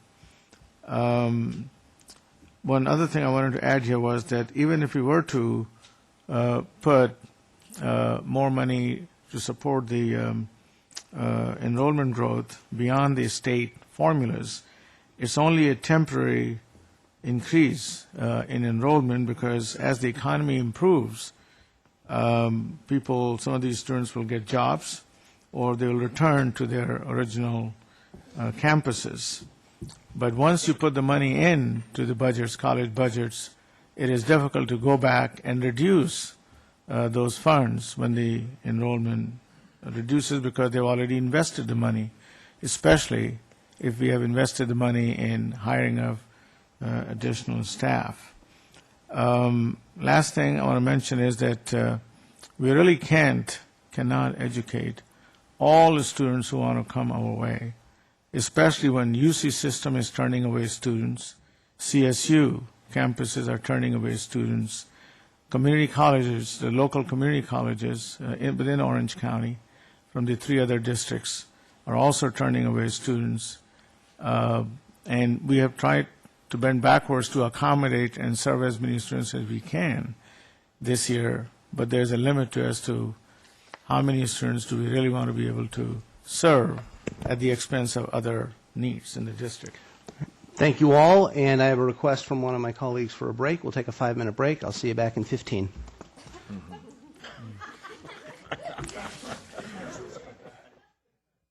Very well done. Thank you very much. We are at item 6.1, which is here for approval. It is the Faculty Association Academic Employee Master Agreement. Move approval. Moved and seconded. Discussion. Chairman. Trustee Fuentes. Mr. President, we have before us a work product of many very dedicated individuals. I commend all those who worked to come to this vote today. I want to especially commend the leadership of our Vice President, John Williams, as well as I want to commend the leadership of the faculty union who worked long hours to come to this conclusion. Having said that, I would like to divide the question for the sake of the vote.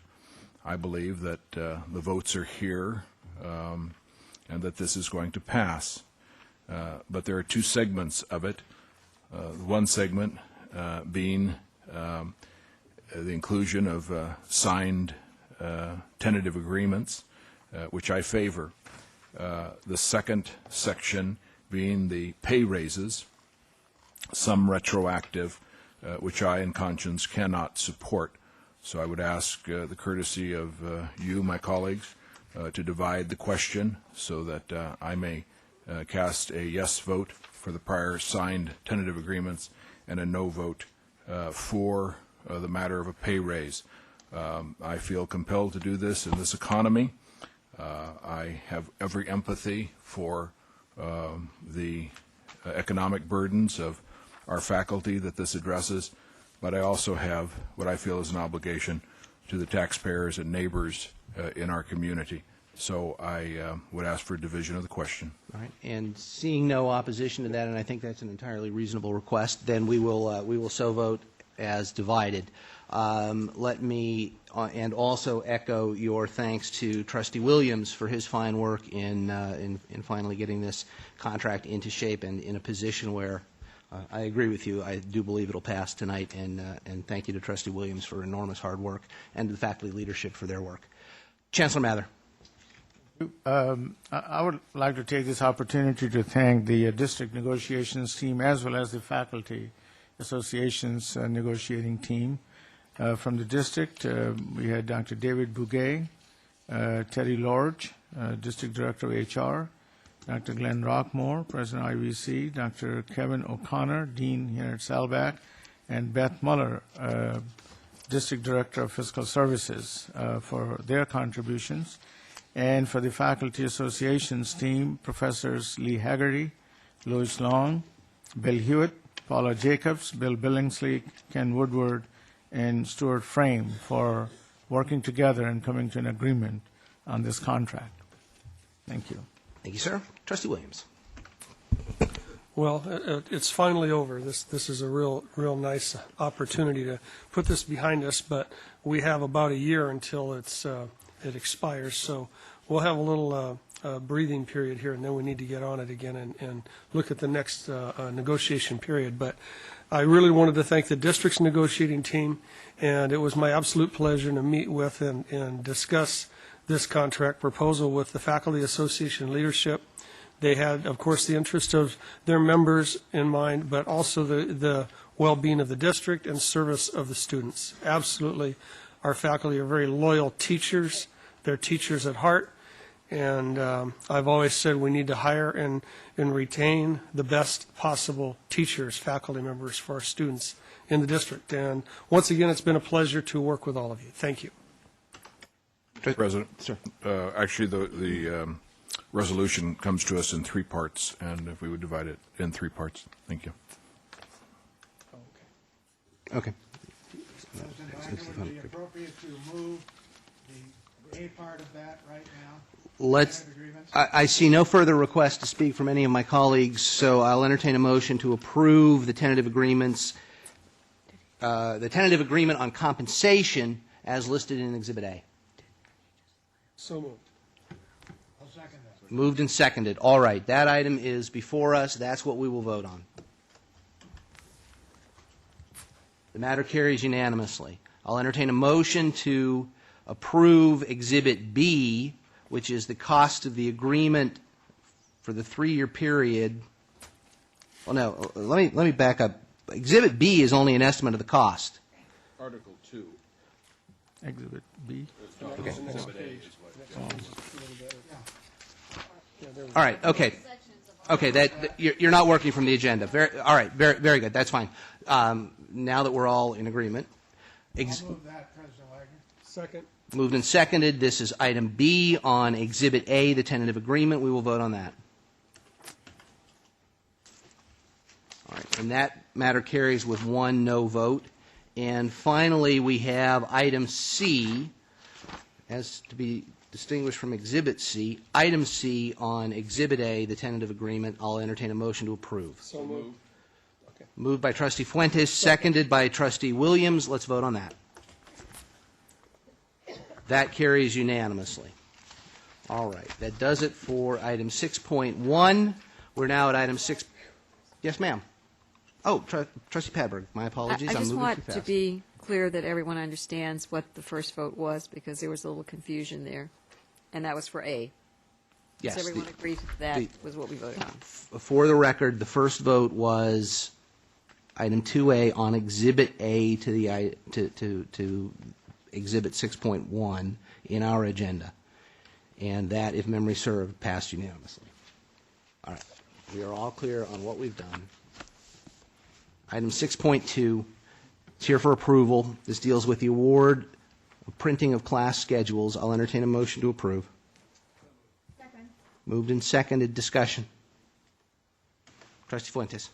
I would like to commend the Chancellor and the Presidents and the Provost for what I think is a very commendable review of this matter. It came to us with a quantum different, higher, more expensive proposal the last time.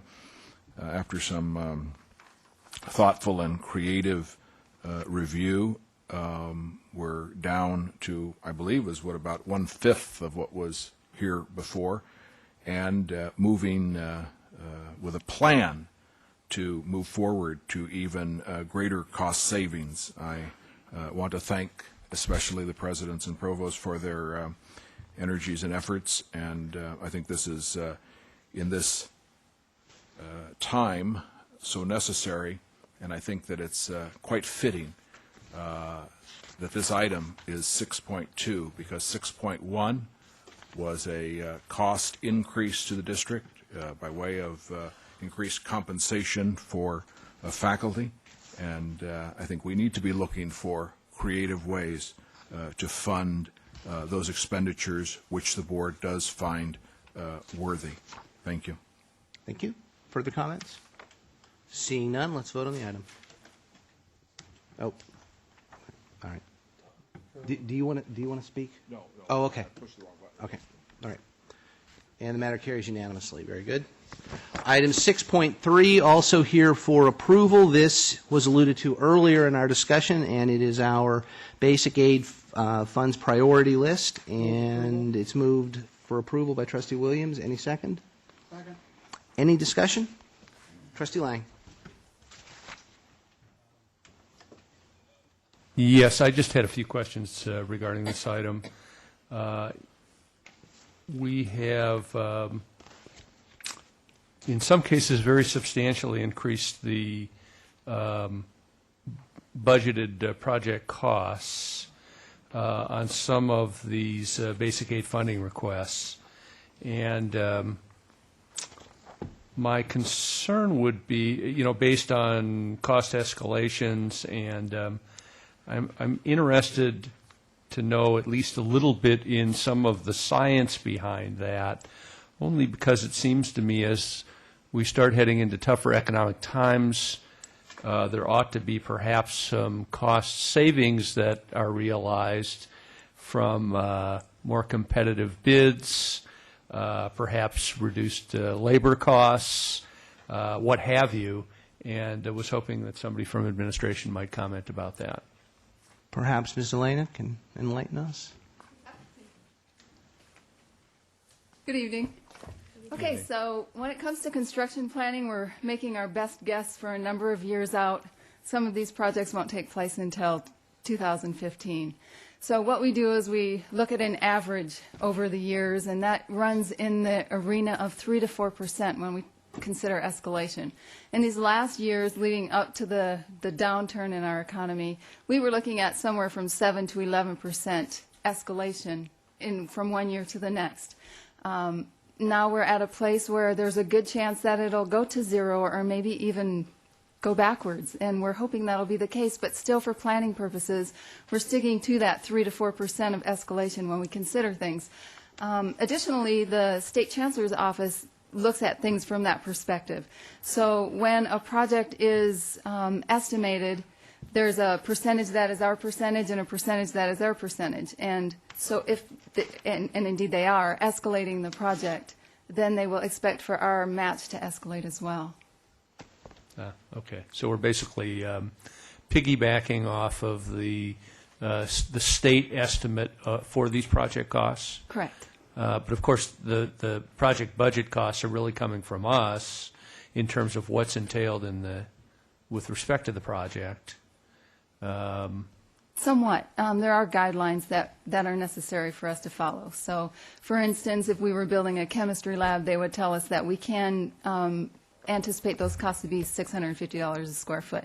So they have guidelines for us. And our contribution to that is the determination of how many square feet we're going to apply to that dollar amount. Okay. The other, well, I might as well go ahead and ask you a few of the other questions that I had then. One of the things that we're doing is trying to do more buildings that are LEED certified buildings. Can you discuss a little bit about what the advantages of that are? I'm assuming one of the big ones is that it should, well, obviously it's more environmentally sensitive, one, but a second one would be it would apparently attempt to save us future operating costs with respect to these buildings. And I'm just wondering about cost benefit associated with additional costs to get LEED certified versus those savings that I've just described. This is one of those arenas where it's a don't get me started. So in advance, I'm a real proponent of LEED kinds of things and sustainability in building design and construction. I'm very excited to hear that you're going to Ohlone College, because one of the things that you'll see over there is a thing called an enthalpy wheel.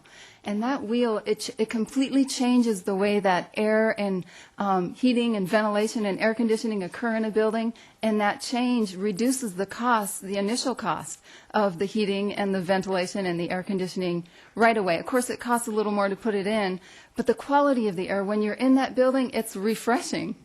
There's not a minute of stale air in that building. It's 100% turnover, where in a typical building like this one is, you get 80% of the air is return air that's already been in the building with 20% fresh. So there's an example of a benefit from it.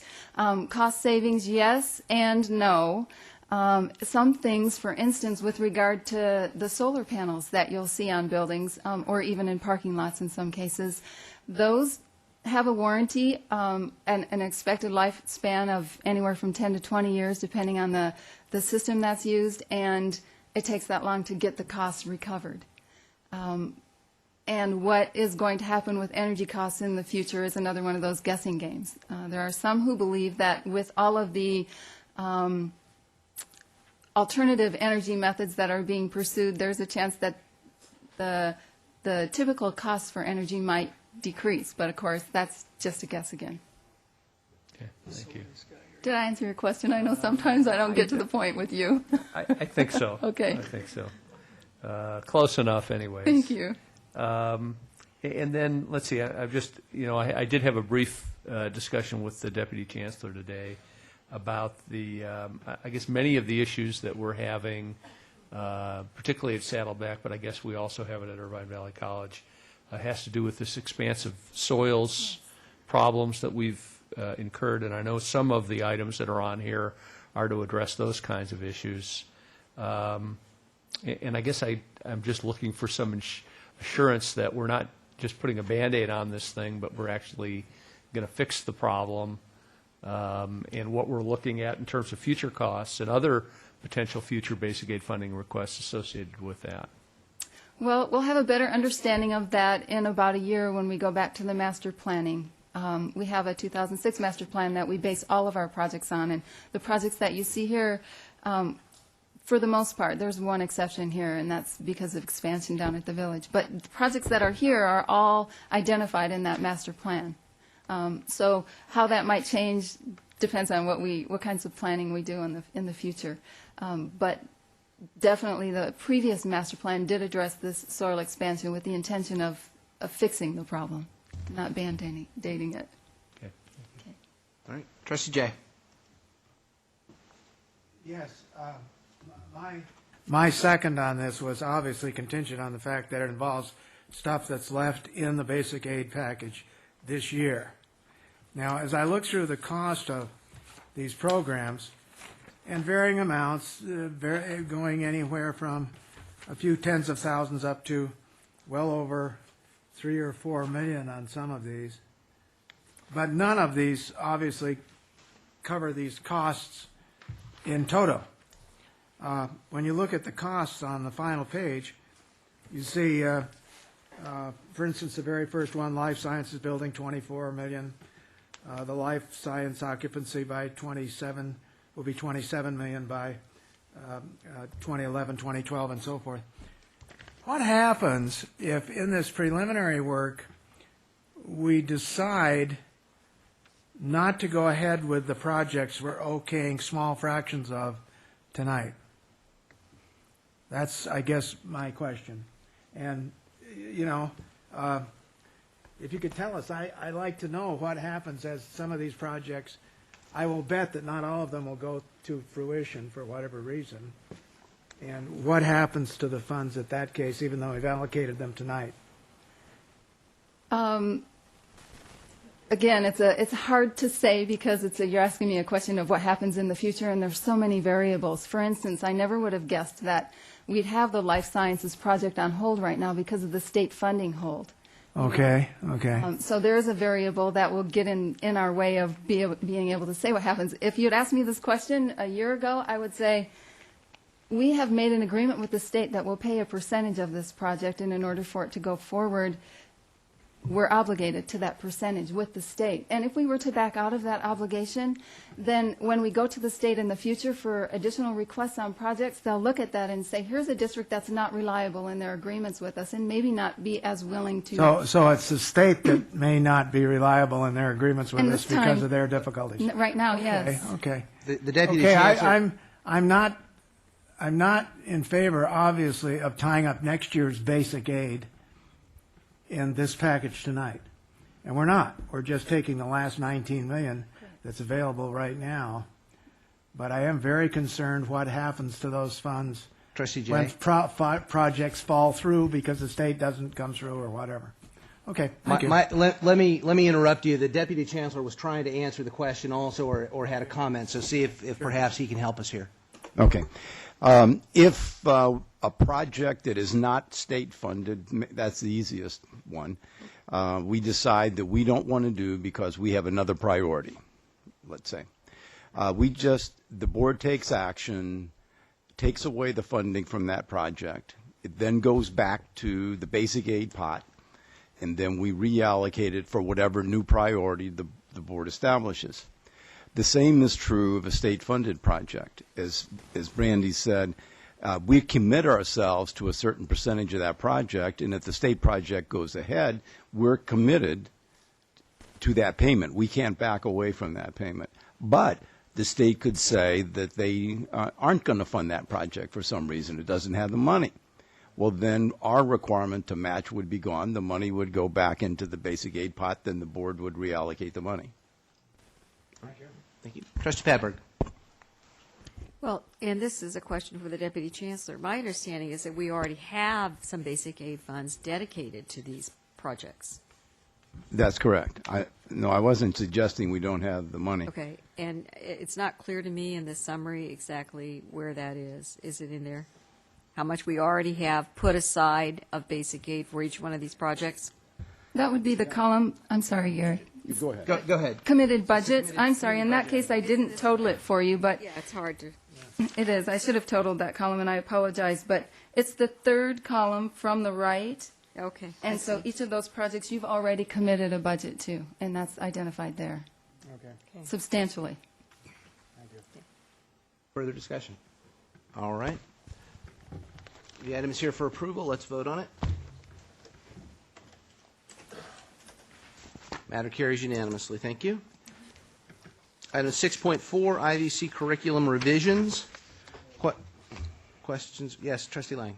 Actually, I just wanted to thank Brandy for coming in. She's not feeling well today and made a special trip in just so she could address this project, and I appreciate that.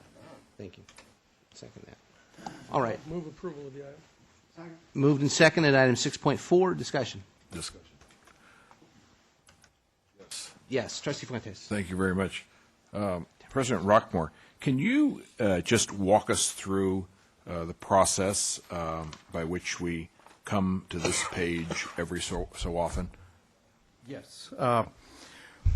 What happens and what used to happen in the past, which made it difficult for moving new programs and curriculum along, is that any kinds of add changes or deletions to curriculum would come once a year. And approximately 5 years ago, through the Chancellor's recommendation, the Board agreed to accept those kinds of changes on a monthly basis, which allows our curriculum committee to process those kinds of changes in a more rapid fashion. So a number of things can happen. We're on a 6-year cycle that all curriculum needs to be reviewed. Things change. SLOs need to be added. Once upon a time, critical thinking needed to be added. There's a number of things that happen that have to be revised on a constant basis. So this particular list goes through some of those changes to bring that curriculum back into policy and puts it in good order. I take it that each of these lines reflects a class. A course, yes. A course, and is that not manifest at some point in the catalog? Once these changes are made, that change will be made in the catalog for the following year. Yes. And this looks like we've picked out the ones that start with the letter H. Is that right? And there are, I'm going to guess here, maybe 50 or 70, and yes. And so we get one of these almost every month. Yes. Okay. And there's that much change going on at each campus in the course of a month? There could be more, and that's a good thing, is that we're striving to stay in compliance with changing rules. In this case, this affects a lot of our ESL courses, and getting those back onto a pattern that it needed to be a long time ago. So that's what this is reflecting. Well, just doing a little quick math. If there were 80 items here, and we do this 12 times a year, that's 1,000 class changes at Irvine Valley College in 1 year. Yeah, it's my vice president is saying yes. Wendy, do you have some input? Go ahead. Yeah. Yes, there are that many changes that go through our curriculum committee. However, the line item that you're seeing doesn't sometimes reflect the substance of the change. So sometimes it's a minor technical change, which looks like an entire change, but it's just like for example, in the Native American Indians course, Indians has fallen out of favor in usage, so now it's called a Native American Culture course. So you just delete the word Indian, and that would show up on the list as a change, but a very minor change. So they're not necessarily the elimination of a class or the adding of a class, but, could be very could be a typo in essence. It could be a typo, or it could be change in the usage of the language. Thank you very much. Professor Cosgrove, before Professor Bauer yells at me, would you like to speak? Just to support what the president of IVC and the president of the Senate there have said, we'd go through hundreds of changes. Many of them are like special topics classes. Those are add-ons each year, and so you have lots of technical details that go on, and it is hundreds and hundreds of changes. All right. Further questions or comments? All right, the matter is here for approval. Moved and seconded. Let's vote. And the matter carries unanimously. Item 6.5, Saddleback College award a bid for a re-roofing project. Second. Moved and seconded. Discussion. Comment. Trustee Fuentes. Thank you. Forgive me for my too many comments this evening, but I just think that this is a matter that ought to be reflected on for just a moment. In times past, Trustee Padberg has taken the initiative to speak to items of large dollar numbers, and I move to do so the same this evening on this one. This is $817,500 for a roofing contract on one building on the Saddleback College campus.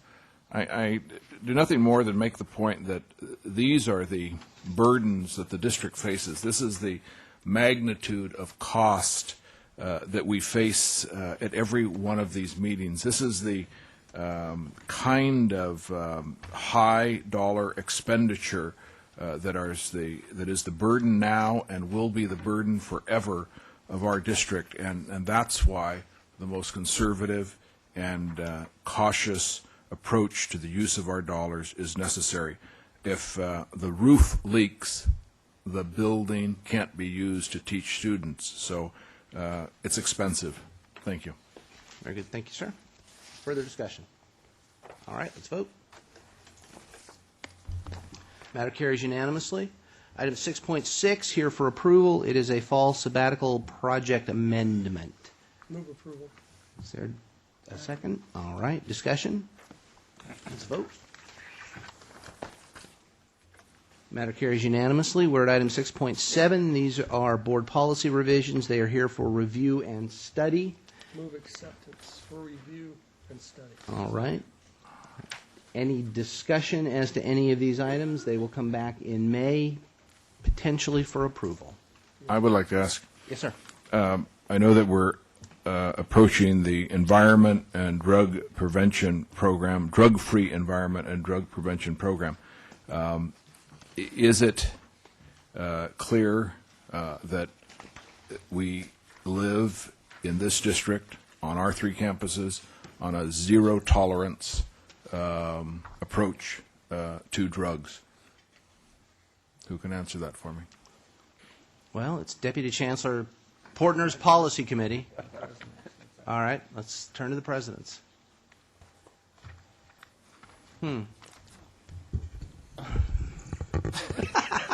What's that? Do we have a zero tolerance? I thought it was going to your committee. Did you toss it over here? Yeah, we did. Oh, thank you. Thank you. That sounds like an HR matter to me. It's treated that way. I'm not sure that there is a specific policy that speaks to that. Well, then I would like to say that as we review these, and I know this is a time of study and review by ourselves and by others in administration, I would certainly hope that the basis and fundamental approach that we take to any drug-free environment and drug prevention program is zero tolerance in this district. And if any of my colleagues feels differently, I would hope they'd enunciate that.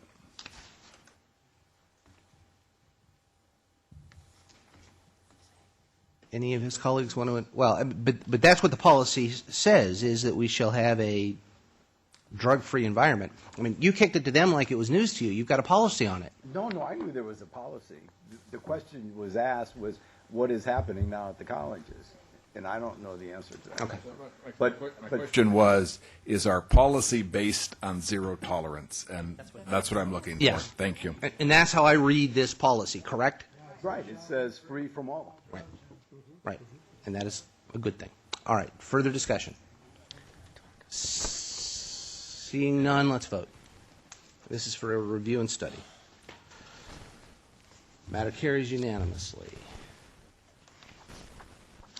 We are at 6.8, academic personnel action items. Any changes? All right. Matters here for approval. Moved and seconded. Trustee Padberg.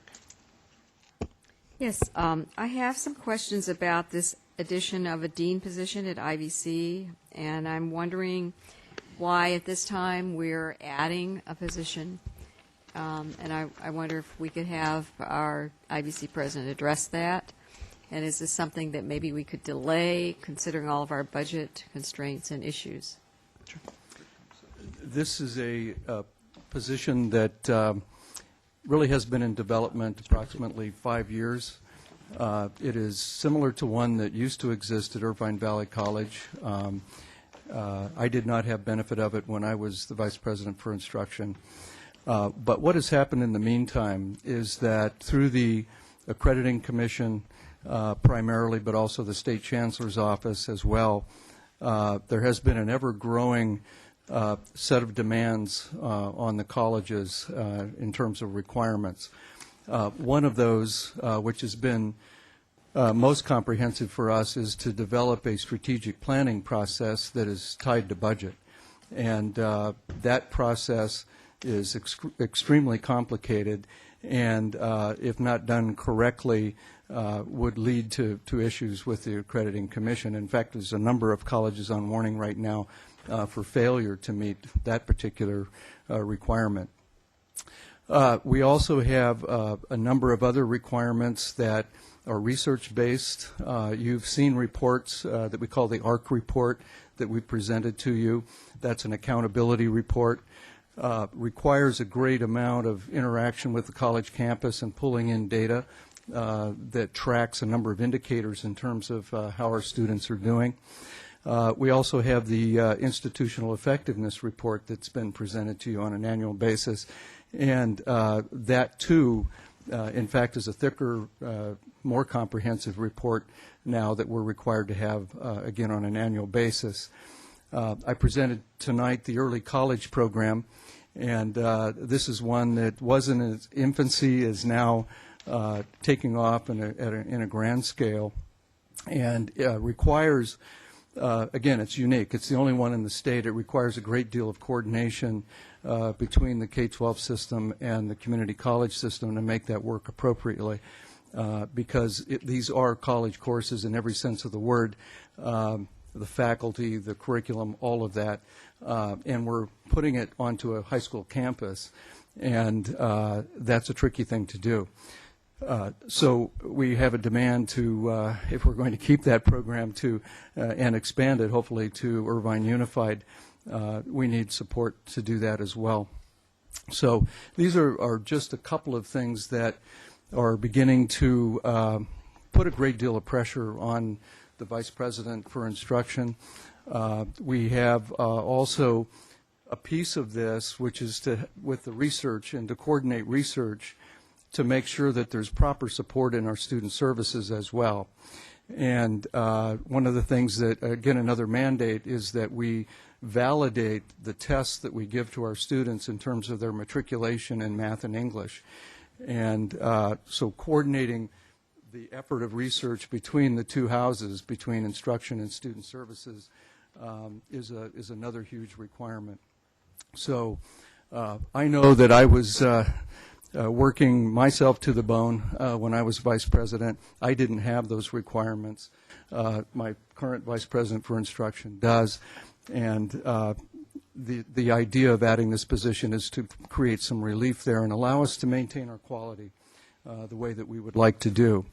I understand that it is a tough time economically, and for that reason, we spent a great deal of attention to putting together a packet for you that was a joint effort between our Vice President of Instruction and our budget manager and myself, particularly on the budget side, to kind of show you in a great amount of detail. And I'm sorry that our budget manager can't be here tonight. He's preparing for a new baby, arriving at his house, and needs to do some work there. So, but he has prepared a very comprehensive financial analysis that shows how we feel that we can afford this. There's a number of positions that administratively that we have not filled and that we won't fill to make room for this. Just in summary, if you look here, with all of these things considered, our ending balance is projected to be $2.9 million, and We will probably take perhaps another $1 million out of that to account for our step and column and general increases in utilities and things like that, which will still leave $1.9 million in ending balance, just in case we happen to get hit hard with those propositions not passing and we need to make some adjustments. We have some room there. So just as a starter, I think that we've put a lot of thought into this. Yes, it's probably not the best time in the world, but the need has never been greater for a position like this, and I think we've done our homework and we're prepared to support the position appropriately, not break the budget should you decide to vote for it. Just a follow-up, please, to that. You've made a very compelling argument, and I'm looking at the handout. Unfortunately, we just have seen this. It didn't come to us before. And there's a comparison between Saddleback and Irvine Valley College. Could you just address that? Are we going to be asked by Saddleback to approve a similar position? And, you know, what is this comparison all about? Well, I was really asking you to why, if they've been able to do it, but in your comparison, you show that Irvine Valley College has no comparable positions for, night custodian, assistant director of facilities. I'm not sure how that relates, or doesn't it? I've just been handed these packets here. Can you tell me what this is all about? Let me take the opportunity, because the gentleman who put those graphs together is right over here, Vice President Craig Justice. I could do it for you, but he could do it more quickly. Thank you. Very briefly, the answer to that question, in a multi-college district, you have the rare opportunity of benchmarking some positions and some management structures. This was just an opportunity to show how IVC compared to Saddleback. And I know Saddleback has been very frugal in its management positions, as we have. We had 27 positions in 2005. We're down to 23 this year. Now we need to restore at least one this year and perhaps one next year. But before you tonight is approval for one more this year. Okay, thank you. As a note, I think the Chancellor has recommended we approve this position, and the information was in the update that came to us. So it came to us, I think, on last Friday, so the information's there. Trustee Jay. Yes, Glenn, on page 3, you've got student learning and research, DAPSLR position. That seems to be the acronym you're applying there. And it lists 4.53 of pending retirements and FTEs, and 2 of for sure retirements. Are those going to happen this June, or? Trustee Jay, I have about 3 handouts. Which could you just show me the front page, and I'll find that handout? Yeah. It just says Dean of Academic Programs, Student Learning and Research. Okay. The fiscal analysis plan? Fiscal analysis at the top of page 3 in that package. Oh, the total FTES? About 4 pages, however, 5 pages. Okay, the page, Trustee Jay, with the graph? No. If I may, I think the question is on the number of prospective retirements at Irvine Valley College this year. We have 3 retirement notices signed, sealed, and delivered to date. That's a for sure. And we are anticipating, with high probability, at least 4 more based on faculty input. College-wide. It varies by departments. It's across. No, it's completely their decision. The salary that you are asking here is what? Is that the top of the range, the 169? That includes benefits as well as salary, entry-level salary. That's salary and benefits. I don't know. I guess I have the same concerns that Trustee Padberg does. Is this the time to do this, to add an administrative position? And I'm going to point out 2 factors we've been fighting with all years. Number 1 was a faculty contract, and the other one, of course, was the 50% law, which we did overcome because of the fact that we hired 30 people. So we're now well up into the 51s or 52s or something like that. We, if I may, we have done an analysis on the 50% law as well. It is included on that same page that you have. It's on the first page, halfway down, and that's one of the things I was most concerned with our budget manager working out to make sure that we're still within limits on that.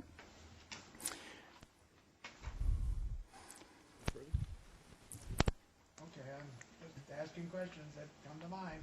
Trustee I'm sorry. I'm concerned, obviously, about our current situation and the adding of an administrative position. Trustee Lang. Yes, similar to Trustees Padberg and Jay, I am also concerned about additional costs associated with the position, and I know that you have done an extensive analysis. I've not had really a chance to look through all of this. I think the little the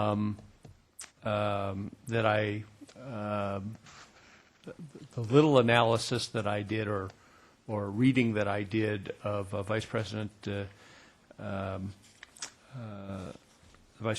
analysis on this, I was concerned about the way that you were comparing some of the numbers between Saddleback and IVC based on kind of pure faculty headcounts versus relative FTES that was being served. And so you may want to comment about that. But I think, it's good that we have a robust discussion of this. But at the end of the day, I frankly would like to have a little bit more time, I think, before I'm fully convinced as to whether this is needed. I also know that it's not just hiring a dean. That person is going to need to have support as well. So I think you're probably looking at a proposition, a full proposition, in my view, probably in the area of $250,000, maybe even $300,000 by the time everything is said and done here. I just need to be fully convinced that that's justified. On that latter point, may I just point out that I have a senior administrative assistant in my office. That person will transfer over to be the support person for the deans. That's why you don't see a cost there. Relative to the Saddleback positions compared to IVC's positions, I think the exercise proves that both colleges are very different in their approach to how they manage their programs. They're very different in size and scope, and comparisons are difficult. I think that's what that exercise proved. Indeed. Chancellor Mather. Yeah, she's in line. Yeah. Thank you. As far as I'm concerned, I would like to make my position clear that apparently there is a need for a new dean position at Irvine Valley College, and President Rockmore has recommended it, and I'm supporting this position. If approved by the board, the HR department will follow the board policy and its a standard process and procedures to advertise the position, follow the selection process per board policy, and whoever President Rockmore recommends as the selected candidate for the position, I plan to support his recommendation for this dean position. I had provided in the update, as Board President Wagner mentioned, in the last update, I provided the justification for this position as provided to me by President Rockmore, and as he indicated, it was put together in consultation with Vice President Craig Justice and the budget manager at the college. And of course, he provided me just tonight a packet of information in case this item was pulled for discussion, which is what you have in front of you. Thank you. Trustee Padberg.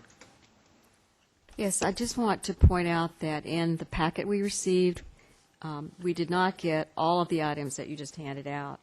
And not that that's, terribly critical, because it was addressed in the packet, but we did not receive the Dean from Chase V information.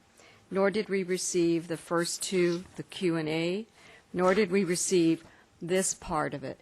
So these are all new pieces of information that I think bears that we look at. Frankly, this is where I would rather we'd spend our money than having to put on roofs, but we can't always do that. I want to spend the money in the classroom for our teachers and for our academic administrators and the support staff. But I think it does bear some prudence and some total looking, because this is a tough time. So I recommend that we table this item for the moment to give us a little more time to study it. So I will make a motion to table at this time. There are a couple of trustees requesting to speak. I'll wait till they speak. I'll wait till they speak. Right. Trustee Milchiker. I actually noticed this on the agenda, and I had some questions earlier about it and had them answered. I feel that each of the colleges has their own budgets and manages their own budgets, and if the president of the college and the vice president of instruction, Craig Justice, and Chancellor Mather are all recommending this position and feel the college needs this position, and they have justified that they could afford the position, they want to pay for it, they've made a very good case to me that they should have this position. And as a trustee, I don't want to step in and micromanage and tell them which positions they can have and can't have. If they feel they can afford it and they feel they need it, I'm willing today to vote to go ahead and support this position. Chancellor Mather. I just wanted to clarify in response to Trustee Padberg's question about some of the handouts that you did not receive with the update. That's because whatever I had received by the time I was developing the update, they were included, and whatever I was provided today is what I provided you all. Trustee Williams. I will say that Vice President Justice emailed. Did you email to the entire board? I was asked to email just to the Chancellor and certain board members. Board leadership? Okay. Right, because of questions. Okay. All right. I got it earlier via an email. I didn't realize that it wasn't the whole board that got all of the attachments. So, Trustee Milchiker.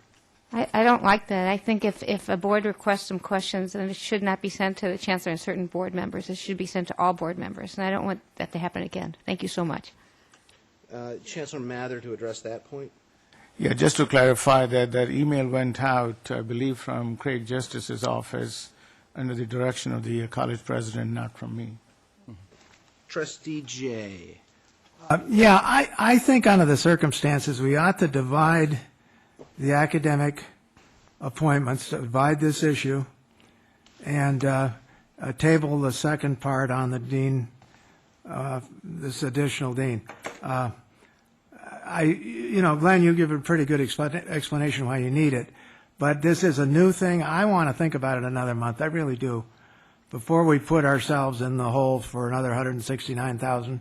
And eventually, whether that person has an executive assistant or gets it from the VP of instruction, we know there's going to be an executive assistant in there. Of course there is. So it is, I agree with Trustee Lang, it'll be $250,000, $300,000 for a new office, the equipment, the supplies, the part-time help that will have to go in, perhaps into your office, Craig, if you lose that person in your office. So I think we really should table the second part of this agenda. All right. As a procedural matter, there is not a motion to divide the question. Let me just ask, is there an objection to divide that? the question? I don't hear an objection. All right. Okay. Since that's the only issue that has been debated, we will deal with that first, and then we'll come back to the bulk of the items. Trustee Milchiker, you disagree. I moved to divide the question. It's divided. I was just going to repeat what I said before, so I apologize, but I think that if this is a position that the college feels they could afford and they want to, and it's supported by all of our administrators, our top administrators, the college president, the college chancellor, the vice president of instruction, I'm prepared to approve it, and I don't think it needs to be tabled personally. That's my personal feeling. Thank you very much. Trustee Jay. Yeah, I will move to table the second item, or whatever it is. Where is it? It's going to be the first item. The first item. The first item. All right. Moved and seconded to table. That is a non-debatable item. Let's. Yes, ma'am. I thought you seconded it. Yes, I did, but I'd like just to ask if he would make it for a 30-day period. Till the next meeting. Till the next meeting. Okay. To the next meeting. Amend my motion to that. Table to a time certain, the Next next meeting. meeting. All right. Moved and seconded, non-debatable, vote on it. The matter carries with 2 no votes. We'll now deal with the remaining items of 6.8, which is the rest of the personnel items. Moved and seconded. The balance. Discussion? All right, let's vote on that. Matter carries unanimously. 6.9 is here, classified personnel action items for approval and/or ratification. Discussion? Move approval. Moved. Is there a second? Let's vote. Matter carries unanimously, and Point of order, I'd move to extend the meeting till 9:15 if necessary only. we'll always fill up the time. No.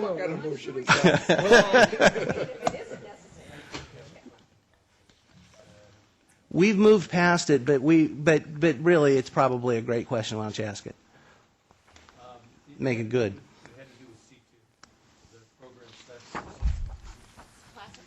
Yes, item 6.9. I went too fast and apologize to Trustee Lang, and we will deal with that.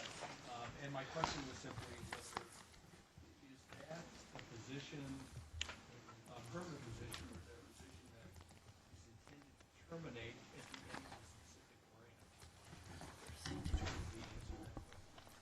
of a specific grant? That's a good, Dave, it We're is. We're page 4 of 7, item 6.2. The community collaborative grant has expanded now till it's about $1.5 million, and there's extensive budget work on it. It's anticipated that this will be renewed up through 2014, but it could die each year. But it's for the purpose of supporting the director of that grant, and will exist as long as that grant is in place. But the language doesn't really say that. I didn't see it anywhere in the brief description here, nor in the more expanded description.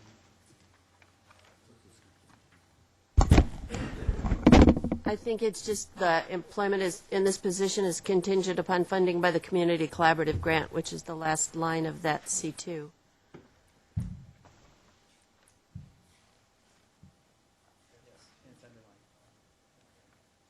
All right, I guess I would have felt more comfortable if it said will terminate at the end of the grant period. But, okay. Do you want to make any changes to our prior action? Okay. We are at item 7.1, an information item, basic aid report. Questions or comments? Seeing none, 7.2, the facilities plan status report. Item 7.3, the basic aid information. Chancellor Mather. Thank you.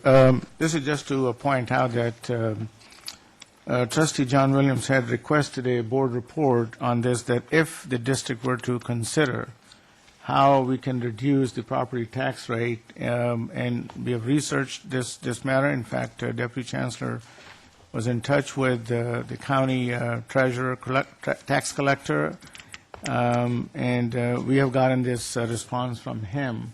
Right. So I had included his response in the update, and the main part of his response is included here. All right. Item 7.4, an information item, the list of board requested reports. Discussion of that. Sir. Trustee Fuentes.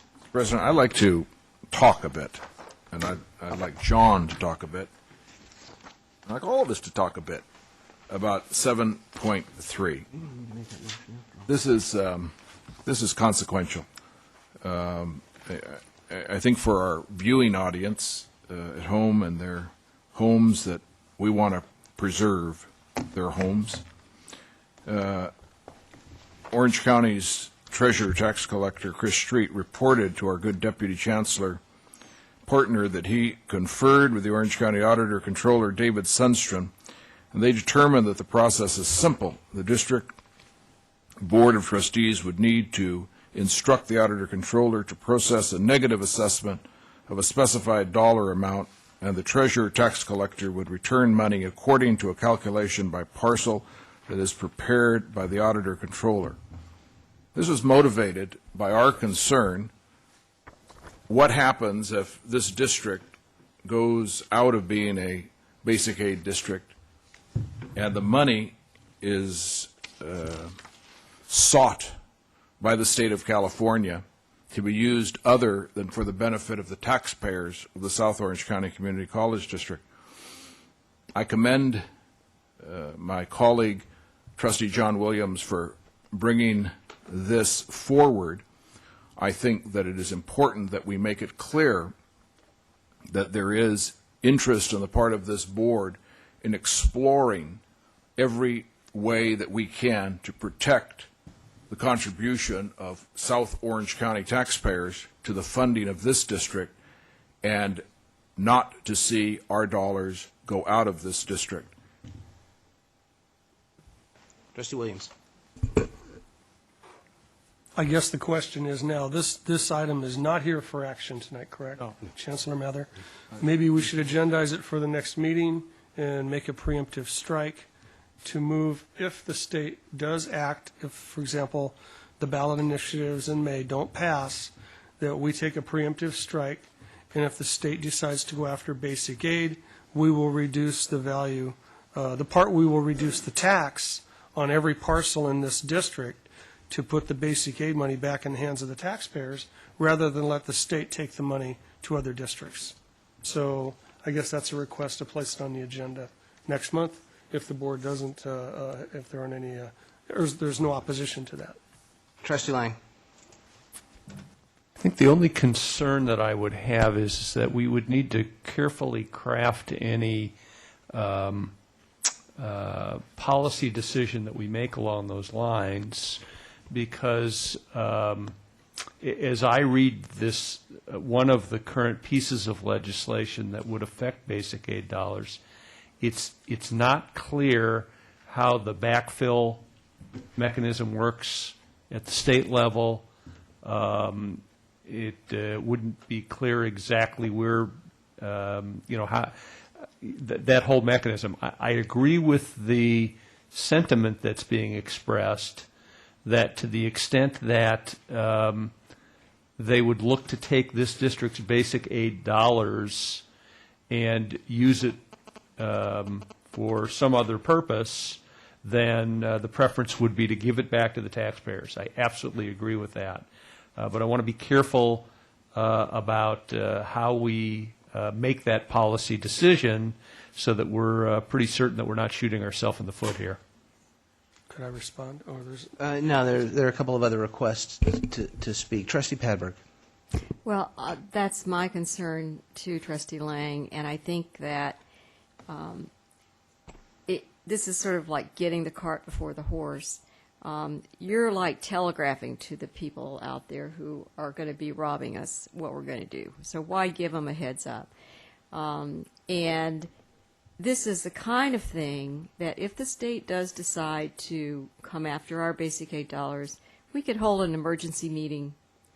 There are provisions in the Brown Act to hold an emergency meeting within a very short notice period and take care of business. I think that it's very good for us to be talking about it and thinking about it, but let's not shoot ourselves in the foot. Let's keep our cards close to our vest and think this thing through and see how things develop, especially after this election that's coming up. My response would be, I can live with that, but I would at least like the Chancellor to speak with legal counsel and get the documents ready. Yeah. So that in a very short notice, we can call a special meeting, an emergency meeting, whatever we need to do. That's fine. I can live with that. And a part of that, too, Trustee Williams, I think would be to consult with our lobbyist on the basic aid to see how he perceives this idea. Chancellor Mather. I'll be happy to proceed for board discussion and overall general direction.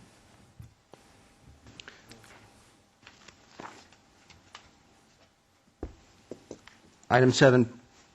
I'm sorry, Trustee Lang. Thank you.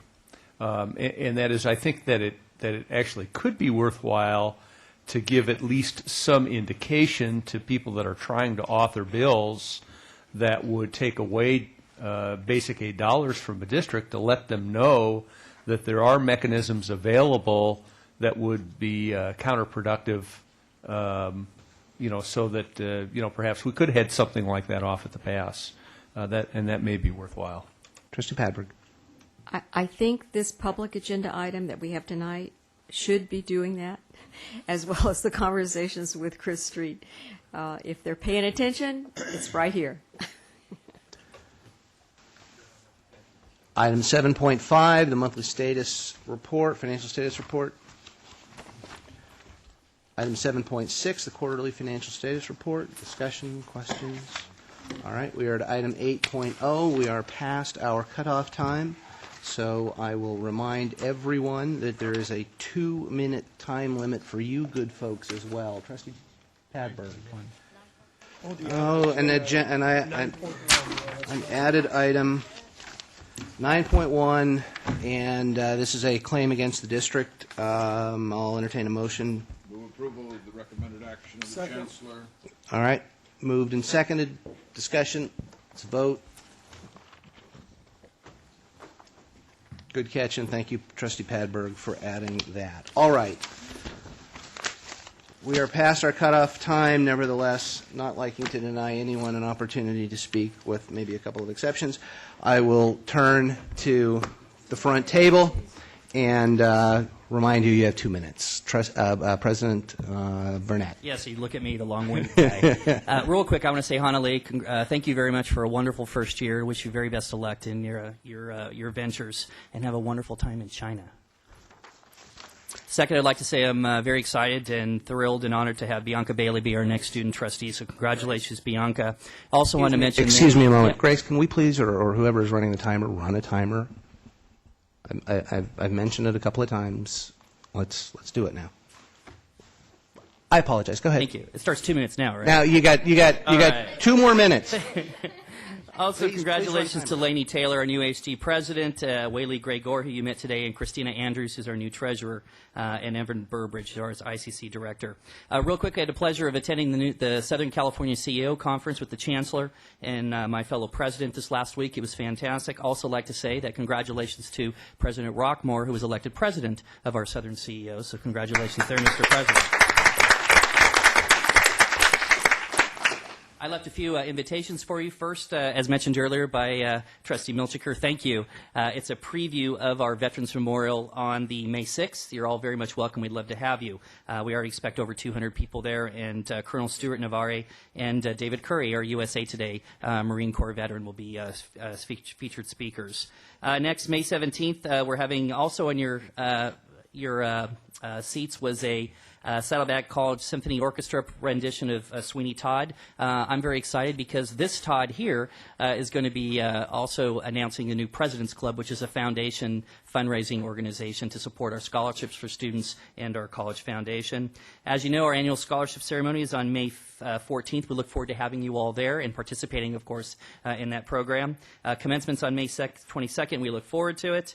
And finally, thank you all very much for closing the meeting. It's very sad that once again we've lost two very important people to the Saddleback community and the South Orange County Community College with Jeff English and Rosalind Wilcox. And I made it. Only because of that extra time we gave you. Oh. You made it. You're doing good tonight. President Rockmore. Okay, here we go. Hannah Lee, good luck to you and a pleasure working with you. And I'd like to mention a couple of students similar to what Todd had tonight. Alessandra Gangon and Thomas Feistel have both been named All-California First Academic Team. They are among the top 20 students in the state of California. And Alessandra, in addition, was in the same grouping as Todd's student here, although she received a silver that put her in the top 120 students nationally. So I think that bodes well for both campuses. That's wonderful achievements for them. Really quick, I failed to recognize G. Dixon last meeting for being named the Outstanding Irvine Valley College Classified Employee of the Year. I apologize for that. And then finally, if you want a great time, come on out to the ball field here at Saddleback May 8th to watch softball between Irvine Valley College and Saddleback. It should be a lot of fun. Most of us will be in crutches. Thank you, sir. It's 5 o'clock, I believe. Oh, that's 3. 3? I thought it was 5. It's 5 o'clock. Get a note out. It's 5 o'clock. It's 5 o'clock. It's 5 o'clock. After work. Dr. Peoples. Thank you. Well, the ATEP staff and the IVC President Glenn Rockmanar and I visited the Arts Center College of Design in Pasadena for a tour and discussions about potential partnering with ATEP. That went very well. Those discussions will continue. Also, there are some other discussions ongoing about potential partnering at ATEP, which is very good for our education park. ATEP recently hosted the Orange County Workforce Investment Board to look at higher education and the community stakeholders to identify potential growing industry targets. Afterwards, many of the community leaders at the meeting spent not just a few minutes, but about 45 minutes touring and talking about ATEP and the concept, and they were very pleased and excited about what we're doing here at the district. So that was a very good opportunity. This last month, I again attended a meeting with the OPTEC group, which is continuing to work on an NSF grant for $900,000. Again, where ATEP and IVC will be one of 3 colleges nationwide moving toward expanding our curriculum in the optics, photonics, and lasers program. Our new development with IVC for the first cohort of students in our Academic Foundation and Summer Institute is a go. We had 22 students enrolled, and we're anxious to see how that works this summer and see if that's another way that we can serve underserved students, and especially adults, that have basic skill gaps. Articles outlining ATEP's expansion plans were featured this last month, Tustin News, Orange County Register, and the Lariat. So we're glad to get that good press for the district. Thank you. Thank you. President Gabriella? If I give up my 2 minutes this evening, can I have it at another time? I have no report. Thank you. Professor Cosgrove? Thank you. A brief report. I want to commend G. Dixon, who was, by the way, trained at Saddleback College. I also want to recognize the quality work that's going on in our accreditation with the 4 chairs of our committees, Mission and Vision, Diane Pestalacci from the division that is housed in this building. Tony Tang, one of our new faculty members from Business Science, is taking over Standard 2 and doing a really wonderful job. I sit on that committee. And then resources, of course, Carol Hilton, who is always a stand-in and stand-alone kind of person. And then for governance, Carmen Dominguez, who has considerable skill, and we're all moving along very quickly on it, and I'm delighted to say that welcome back, Dave. Professor Haggerty. Thank you, Mr. President. On behalf of the faculty and the Faculty Association, first of all, I'd like to thank the board for approving the contract tonight. That's going to make a really big difference in regards to what's happening on both campuses, all 3 campuses, I should say, within the district. I'd also like to thank the board for the kind words to the faculty. I'm sure that's going to make them very, very happy, because sometimes there were feelings that maybe they were not appreciated as much as they felt they should be, and for the work that they do. I'd especially like to extend thank you to Chancellor Mather for the effort that he played in this in getting the contract resolved, and our new Vice Chancellor, David Bugay. Things have been very, very different, much better since David has arrived here in the district. We've negotiated for 2 years, and it's really a nice feeling to know that that's over. And on behalf of our chief negotiator, Louis Long, he asked me to extend his apologies for not being here tonight to speak with you personally. But as we're coming to the end of the semester, we have plenty of papers to grade, and that's what he's doing tonight. So thank you very much again. Thank you, sir. Ms. Williams. I hope that in short order I will be echoing Professor Haggerty's comments as chief negotiator, and thanking you for settling our contract as well. And my only other report is that with 1:18 left in the second quarter, it's Ducks 3, Sharks 1, and I'd like to go home, so I have no further comment. Here, here. All right. Ms. Morehouse. I just would like to say thank you very much for the resolution for our Classified School Employees Week. We do have several small, quick events that going to be happening on both campuses that the district and ATEP will be invited to, and during that week, which is May 18th. So we thank you for that. All right. And finally, last but not least, the aforementioned and Saddleback train, but otherwise wonderful Ms. Dixon. God, her head's getting big. I know. Let's just get out the door before it swells too much. I have no report. All right. Ladies and gentlemen, thank you. I will entertain a motion to adjourn in memory of Jeff English and Rosalind Wilcox. Thank you all.